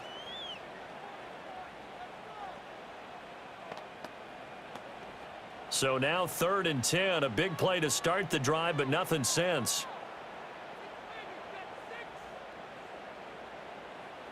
They'll look to throw again.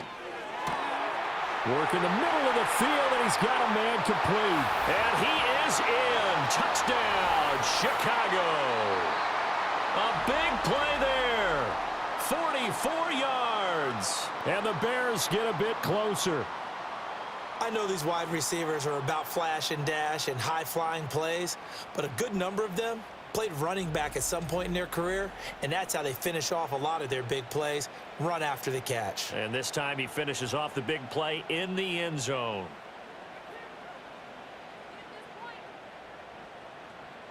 Now the point after try for Santos.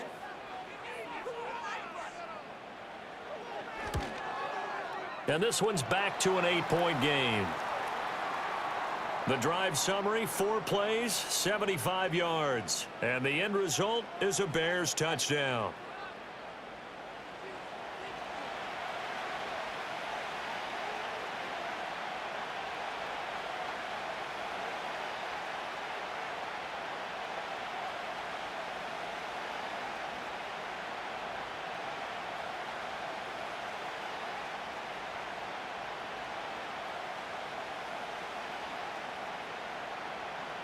Set now to kick this one away, and off it goes.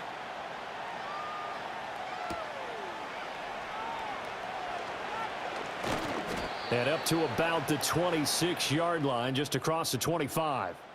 The visitors' offense and their running back getting ready to go back to work.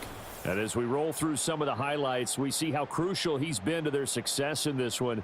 When he's in this type of a groove and his offensive linemen are creating running lanes for him, he can really put on a show, and he's done so here.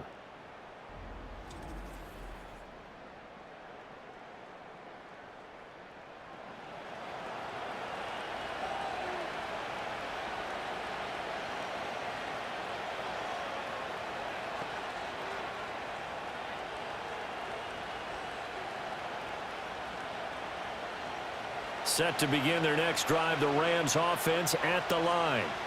Still enjoying the lead here in the 3rd quarter despite their defense giving up that last touchdown. Now they'll see if they can get the equalizer here on this drive. And he'll push his way forward to about the 32. 103 yards for him on the ground now and 3 touchdowns to go along with it. Boy, where would these guys be without his performance on the ground? That puts him over 100 yards now for the afternoon, and I tell you, he seems to be getting stronger as the day goes along. Another carry for Herbert on 2nd down. And maybe a measure of revenge there. He's had his way in this one, but this time they get him behind the line. Call that a loss of a yard, and things get a little more difficult here. 3rd and 5.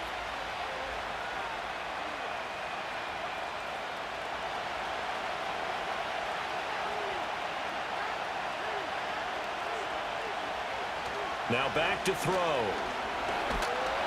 Pressure, and he's taken down. A Bear sack. T.J. Edwards in there to get him for a loss of 9 yards, and that also leads to 4th down. We've seen him escape similar situations earlier in the game and get away for pretty good yardage. At that time, they get him down. Yeah, they've had enough evidence that he can get away and run for good yardage, haven't they? That time it felt like, okay, enough of this. Let's play it the right way and get him on the ground before he does any damage.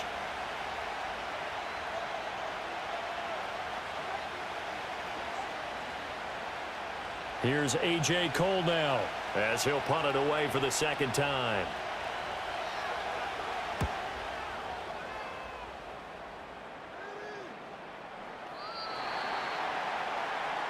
The Chicago offense set to get started. This drive here beginning probably with a pair of motivated groups. Remember, the offense scored a touchdown on their last time out, looking to repeat that in Charles's defense. They were very frustrated after giving up 6 the last time on the field. And frankly, it's just a battle of wills in a lot of ways because you know they're both motivated. They both game plan for this drive, and they both have specific outcomes in mind. To me, it just comes down to who can execute better and which side can step up and assert its will over the other. Throwing to start the drive. Williams. He's got the connection to Moore. And he'll go down at the 26 following a gain of 6. One thing you're hoping for when you run drag routes, you're able to hit a receiver in stride and he can pick up a lot of yardage after the catch. But in this situation, the defense was effective, able to stop him before he could get a good head of steam going. On 2nd down, they'll run it here. And he's able to get out to the 32, brought down there. A gain of 5, good enough for the 1st down. Well, you know they had a 3rd down play on standby just in case, but he says no need with that carry. Runs like that will continually earn him more work in this and future contests. From the 32 now, here's 1st and 10. They'll go play action here with Williams. Rolling to his right. He'll get 3 yards on the scramble there at 2nd down. His running ability has been an extra dimension of their game plan thus far. For once, though, he doesn't create any magic against a front that's prepared for him to try and take off. From the 35, here's 2nd down at 7.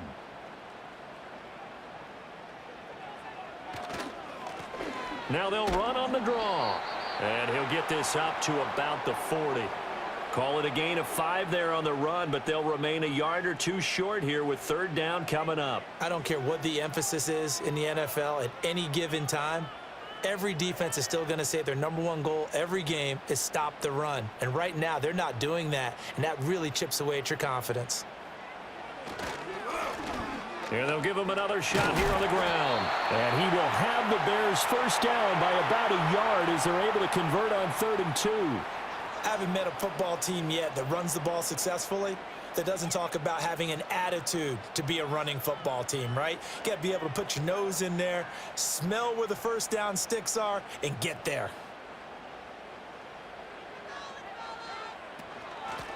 On 1st down, they'll go to the ground attack. And not much there at all. Maybe a yard up to the 43.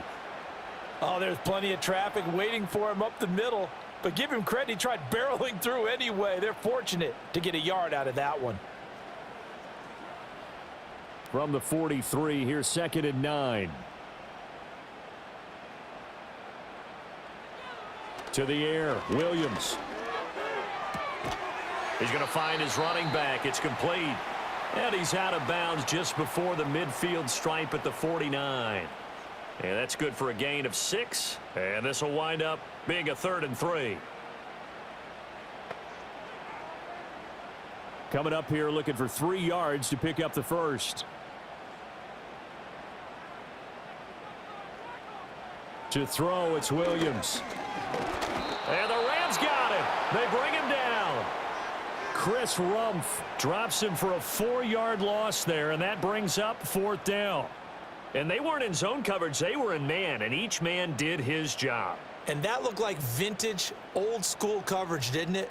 Man coverage reminded me of an old Raiders team. They had a Hall of Famer at one corner and a Defensive Player of the Year at the other, and they just locked people down.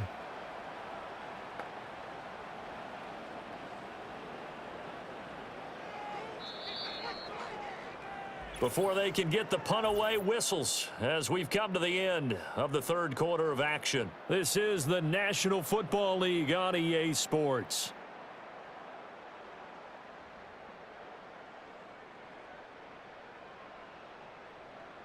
Back now at Soldier Field.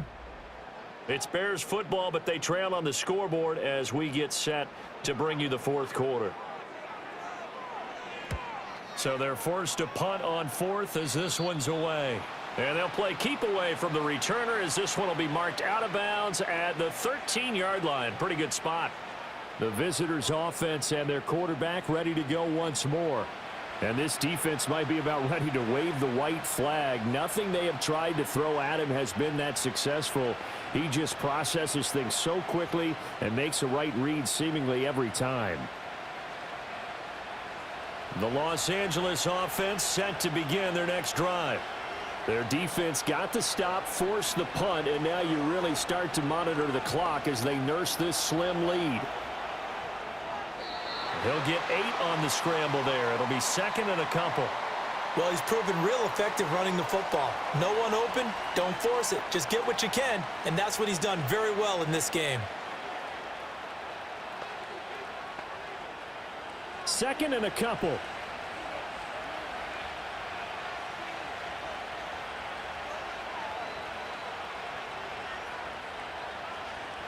They'll set up a throw. Taking matters into his own hands, and he picks up 4 yards and a first down. It's getting cold in here, partner, because it looks like he's trying to ice this one away. Yeah, I know, bad dad joke, but what the heck, right? Scrambling for that first after the D blanketed his receivers, that's a backbreaker for the defense. They finish this drive off with 6, and this one could be over. They'll look to throw now on first down. Throwing the out route incomplete. That's Carter. And some room to work.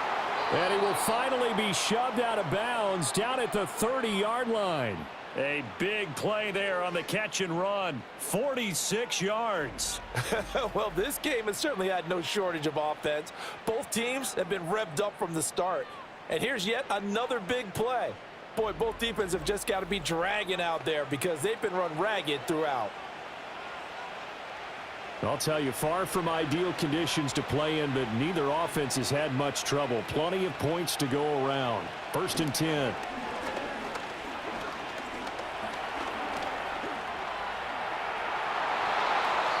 No one there to help out downfield, but no problem. Scrambling for 22 and a first. Well, there you go. Save your best scramble of the day for a big-time situation in the fourth quarter, picking up the first. You don't want to use it up early, right? You want to make sure you save it for that exact moment, that key time, and that's what he did, although you and I both know it wasn't planned that way. But what a nice job using his eyes, scanning the field, and realizing when it was time to exit the pocket and go. And they'll get this from the 8 to the 5, pickup of 3. The recipe's pretty simple, I think, right? Just give your superstar the ball, continue to feed him. Yeah, don't overthink this one, right? Make sure he's touching the football, but you're also counting on his intelligence in playing the game as well. If it's not there, don't force the run. Just make sure you hang on to the football and keep the clock ticking. Looking end zone, but it's incomplete. To give you an idea of how accurate he's been throwing the football, we're in the second half. That's just his second incompletion. Well, if he's that locked in, that means everyone's locked in, because to me it's like throwing a no-hitter in baseball. The pitcher may get the credit, a lot of people making plays behind him in the field. They'll look to throw on 3rd and goal. And this pass broken up. The contact well timed there, and now 4th down. As this old brain remembers, when I see 5 wide receivers on the field as a defender, I know the ball's coming out hot. They expected it and got there and popped it free. So here we go. Maybe the biggest kick of the game forthcoming. This to make it a 2-score game. Tucker's kick is good, and that will extend their lead even further. So that CD, an important one here in the fourth quarter. And that importance cannot be overstated. All eyes on both sidelines were staring that one down all the way. The significance is that they made it a two-score game. Still lots of time left to go, but likely that was their goal at the start of the drive. Get 3 points, make it a two-score game, and they were able to get it done.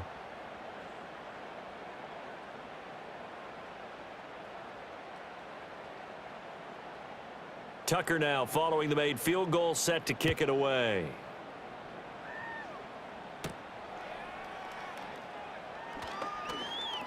The lane opens here. He's past the 30. And good starting field position. He'll get this one all the way up to about the 35-yard line. And now Chicago getting ready to go as they take the field. And the complexion of this one has changed a fair amount. That last field goal made it a two-score game, so they need to get points out of this drive relatively quickly. They've got good starting field position as they come up here 1st and 10 at their 35-yard line. From the shotgun, a throw for Williams. Over the middle into traffic, and that's complete. This possession means so much for them. They've got to focus on this drive and find a way to make this a one-possession game. Yes. Got to get a score. Yeah, so good with a field goal. Don't necessarily need a touchdown. This 2nd and 4. Looking to throw is Williams. There's a short throw. It's caught by Komet. That, I believe, will put him over 100 yards receiving for the game. Yes, it will. And he's got a first down to boot. That was a route run not just with dexterity, but with intelligence. Found the hole in the zone, made sure the quarterback saw him, and was able to make the sure catch and flip the down marker back to 1.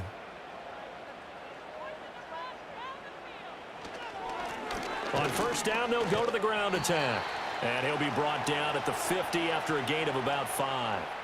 That's a really nice, tough run inside, and they gained 5 yards on it. And to be frank about it, most offenses don't expect to get 5 yards on a play call like that. So when they do, they go back to their huddle with a little pep in their steps. They're starting to think that they're starting to dominate the line of scrimmage. Here's Williams. And he's got the hook up to Moore. That'll give him 60 yards receiving now as he's got a first down. This has to go down as one of the simpler routes in the playbook, but oh so effective. Nice completion there. Keeps the sticks moving.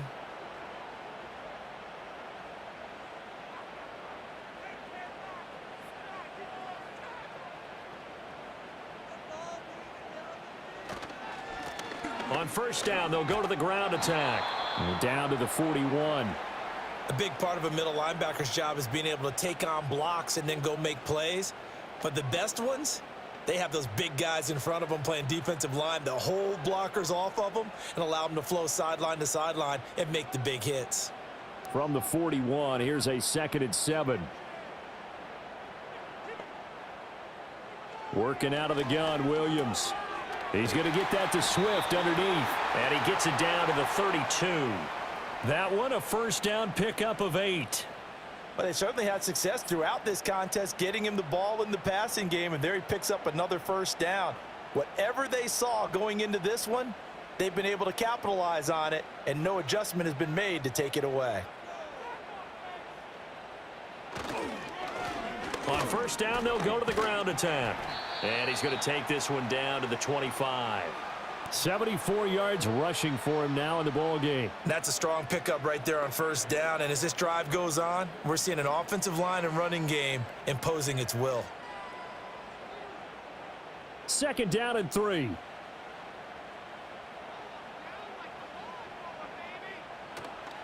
They'll fake the give. Now Williams. And he's going to be taken down here. A sack back at the 32. It'll go in the books as a 7-yard loss on the sack, and it's 3rd down. I remember throughout my career hearing defensive coaches always say, guys, you got to earn the right to rush the passer. Well, they put themselves in a great spot with this big lead, and they know they've got to throw the ball. These pass rushers have to be salivating. It is pin your ears back time indeed.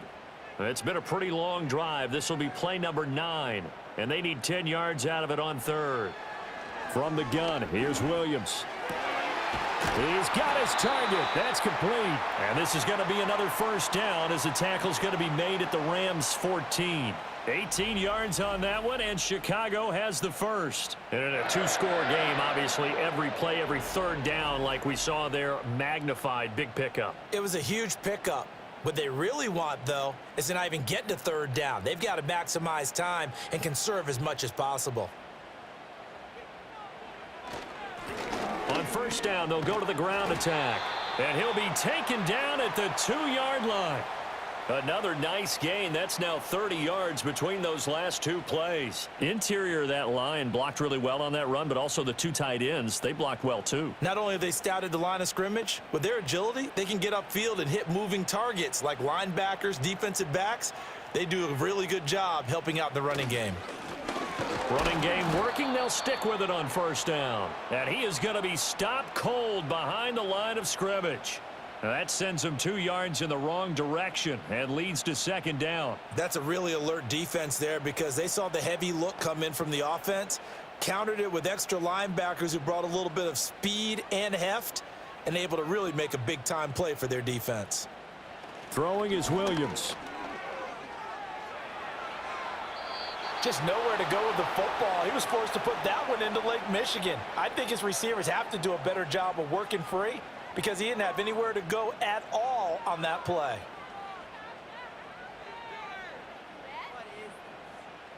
Third and goal, and keep in mind, very possibly 4-down territory. They'll look to throw for it with Williams. That's to Moore, and he's got it. Touchdown Bears. 4 yards on the touchdown grab. And the Bears have made it a one-score game again here in the fourth. There was a lot of zip on that pass, and baseball might have called that a frozen rope. I like it when you bring the diamond into the game. I'm going back to the gridiron. Had some heat on that bad boy. Sometimes you throw a touchdown pass, and sometimes you throw, what, a touchdown strike? There you go. And now the pressure gets there, and he goes down. So he couldn't get rid of the football, and that deficit stays right where it is.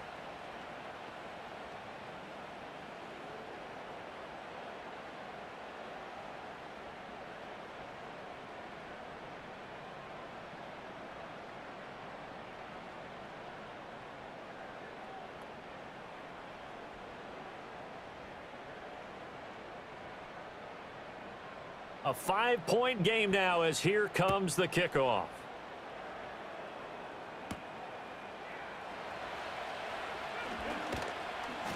And a decent return out to the 27-yard line.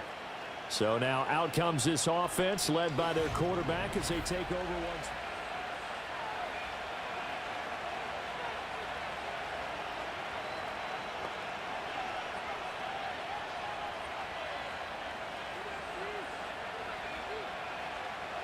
The Los Angeles offense set to begin their next drive. They have the lead, obviously, late in the game. I guess the good news for them is if for some reason they would make a mistake, a field goal does the opposition no good. Everyone loves to have a little bit of a cushion, and that helps you immeasurably. But the bottom line is, do all the things that you're taught in order to close out the game. Don't even let that become an issue. Yeah, but still a one-possession game. This one not fully over yet.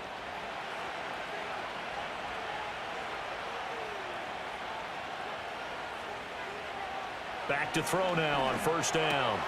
This is Casper catching it out right. And he'll be taken down, but not before he works it past the 50. First down Los Angeles there with a pickup of 14 yards. That's tough to play zone defense when they can just curl up right there in front of you. Yeah, absolutely. Well, we talk about finding the soft spot. Defensively, how do you make sure they don't find the soft spot like they did there? Tough to do because what they normally will do is run routes that'll pull you out of that spot that they want to get into. That's what we call not taking the cheese, right? Don't go for the mousetrap. But it's hard to do because when you see a guy cutting that in that direction, you tend to go towards him. Call it a gain of 6 on the play, and it'll be second down. I don't care what sport you're playing. Everyone likes to build up a little momentum, don't they? And look at this, back-to-back completions to the big target at tight end. That one not as profitable as the other, but still a decent gain. Back to throw again. It's a short one here, complete to the tight end. And he's going to have another first down as the tackle's made here at the Bears' 23. 17 yards on the pickup there, and the drive will continue. Well, that should be a reminder defensively, and I think it's a reminder to myself because you just can't sell out to stop the run. There's still enough time that this offense can move the football through the air, even on first and second downs, and they obviously picked the right spot to throw the ball there.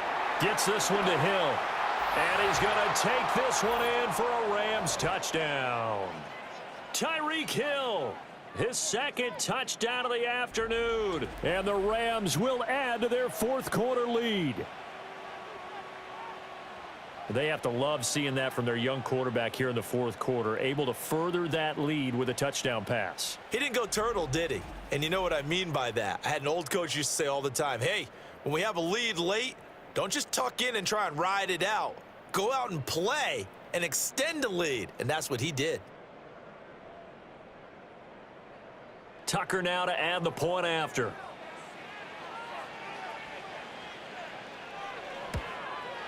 And this one gives his guys a 12-point lead. The drive summary that time, 5 plays. And it ends with a touchdown pass to Tyreek Hill.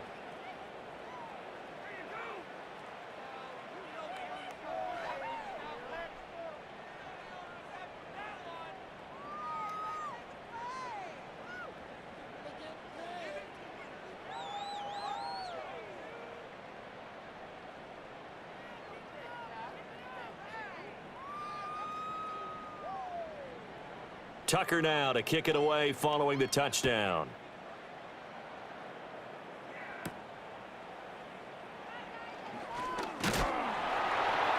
And a good return as he'll be stopped just shy of the 30-yard line. And now the Bears coming out as they get ready. Well, that last touchdown we just saw, what an important one. Now it's back to a 2-score deficit for this crew as they take the field here, and they are in desperate need of finding the end zone.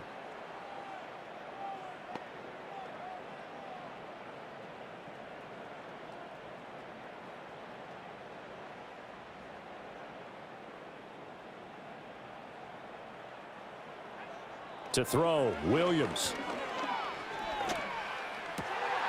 Looking left side, he's got it, complete. And he'll be taken down, but not before they work it across midfield. The extra effort after the catch makes it good for a gain of 26 and also a first down. Good yardage on the completion there, and when they look at the scoreboard, they do understand a field goal is not going to do them any good. My guess, they're going to press the ball downfield as far as possible, try and throw it into the end zone and get a score because they know they've got to get that done and get the ball back as quickly as possible.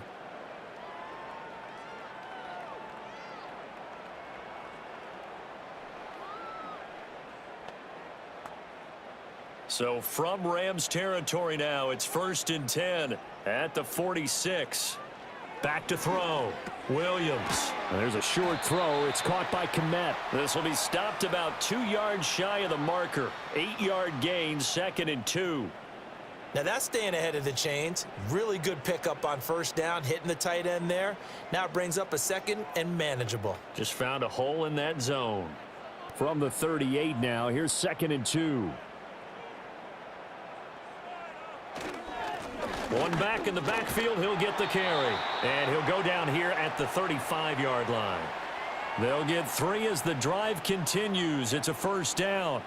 Now, yes, a 2-possession game, but a good chunk of time on the clock, so they have the ability still there to run it on 2nd and short, but maybe they need to pick it up a bit. You're right. They did pick up the first down there, but they, as you mentioned, they have to pick up the pace now because it's a 2-possession game. They've got to get there twice to make sure they have a chance to win. And they'll get this one down to about the 20-yard line. The Bears on the move. They've got another first down. But correct me if I'm wrong. You're down 2 scores. I don't think you need to rush just yet, but you can't take your time either. Yeah, even if you don't want to commit to full 2-minute offense, you have to up the tempo, up the urgency. Maybe you're starting to call 2 plays in a huddle each time you snap the ball. Off the play fake, it's Williams.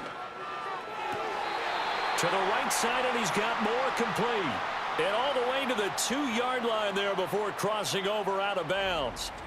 Another strong gain on the last 2 plays. They've moved it a combined 33 yards. Working the sideline there. Good route, good catch. First down, and he gets out of bounds. Yeah, you have to like the play calling because you have to run some guys down the middle of the field to draw some of the defenders away. They can't just let them guard the sideline exclusively.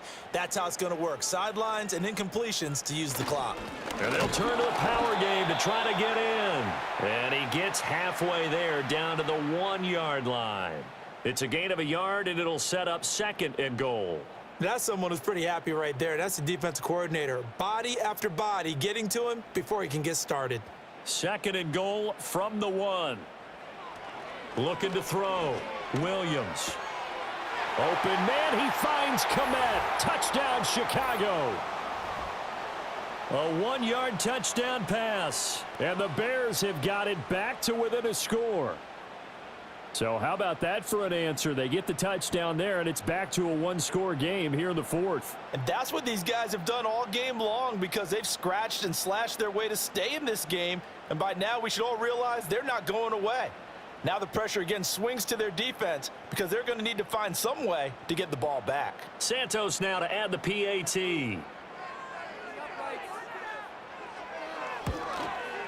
And this is back to a 5-point game. So that drives 7 plays in length. And it was all capped off by Cole Kmet with a touchdown catch.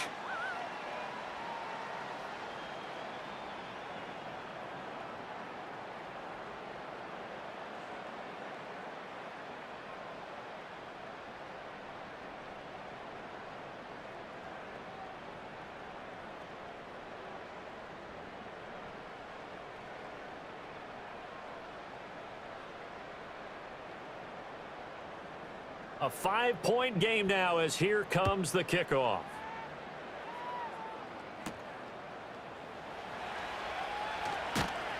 And he'll take it up past the 25 to the 26-yard line. This offense headed back out, captained, of course, by their quarterback. And he has been masterful so far in leading this offense. He's kept the mistakes to a minimum. He's been on point with his passes, and he's generally been one step ahead of this defense all game long.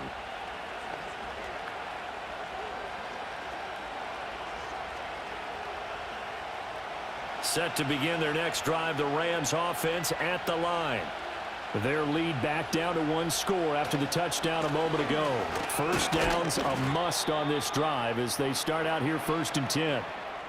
It's a pickup of 4, and it'll bring up 2nd down. Good push from the offensive line, and they've done well so far to build this lead. Now they've got to get things to the finish line, and that's a solid pickup there to begin the drive. Clock continuing to run. They'll probably wind this all the way before snapping it on 2nd down. On the give, here comes Peyton. And he fumbled it. It's on the ground. And he's going to have a Rams first down as he's able to get this up past the 40. Wow, that ball gets knocked free, but a teammate comes along and scoops it up. It's almost like baseball. Guys at bat, people are on base in scoring position. One guy doesn't get him home. The next guy comes through and picks him up. And avoids the turnover. 4th quarter, down to the final 2 minutes, and we've got a 1-score game. And not totally home free yet, but it's looking good as they come up 1st and 10. Now a give, it's Peyton. And he'll power his way forward for about 4 yards there on the first down carry. And now we'll see a timeout used on defense as they stop it right out of the break with 1:57 to go in the ball game.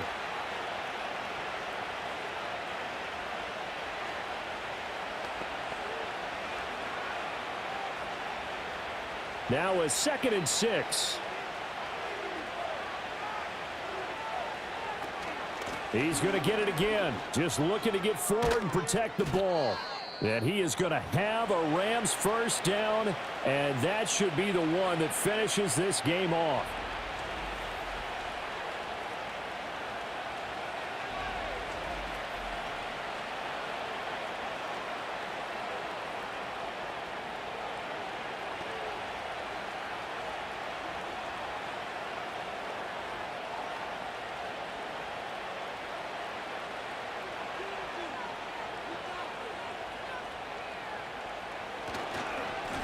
They'll keep it on the ground.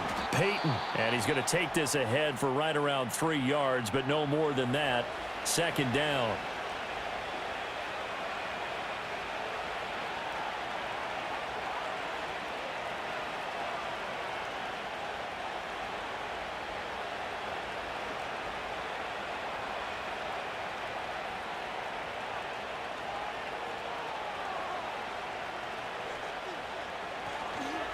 Up the middle they go. Peyton. That's some strong running there as he's down just shy of the 20 on the edge of the red zone. But they picked up a little bit of yardage there, and now, in this situation, should be in no hurry to run a play really fast. Let the clock wind down.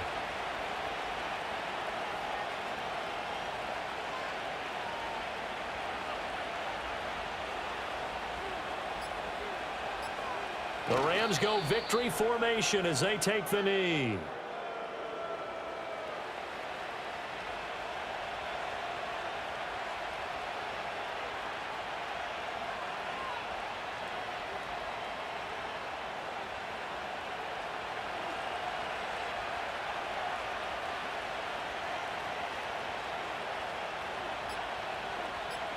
So he'll take a knee here to wrap this one up, and he's going to want to keep that game ball. He was sensational. Yeah, it's fun to kneel down in front of your home crowd, but when you go on the road, that band of brothers attitude, right, just us against the world, and get it done, how happy are they? I remember a coach at a previous stop telling me, you get a win on the road, doesn't matter the opponent, get out of there like you stole something, and they did in this one. Charles, normally when you see a group score this many points, it's a complete blowout, but instead they needed every single one of those in this close, high-scoring affair. And, Brandon, I'm still on the edge of my seat after that one because when you have that much scoring and it still comes down to a one-possession game at the end, that's not something we see very often. In this case, these offenses, they brought it. The defenses, they're going to need some work going forward.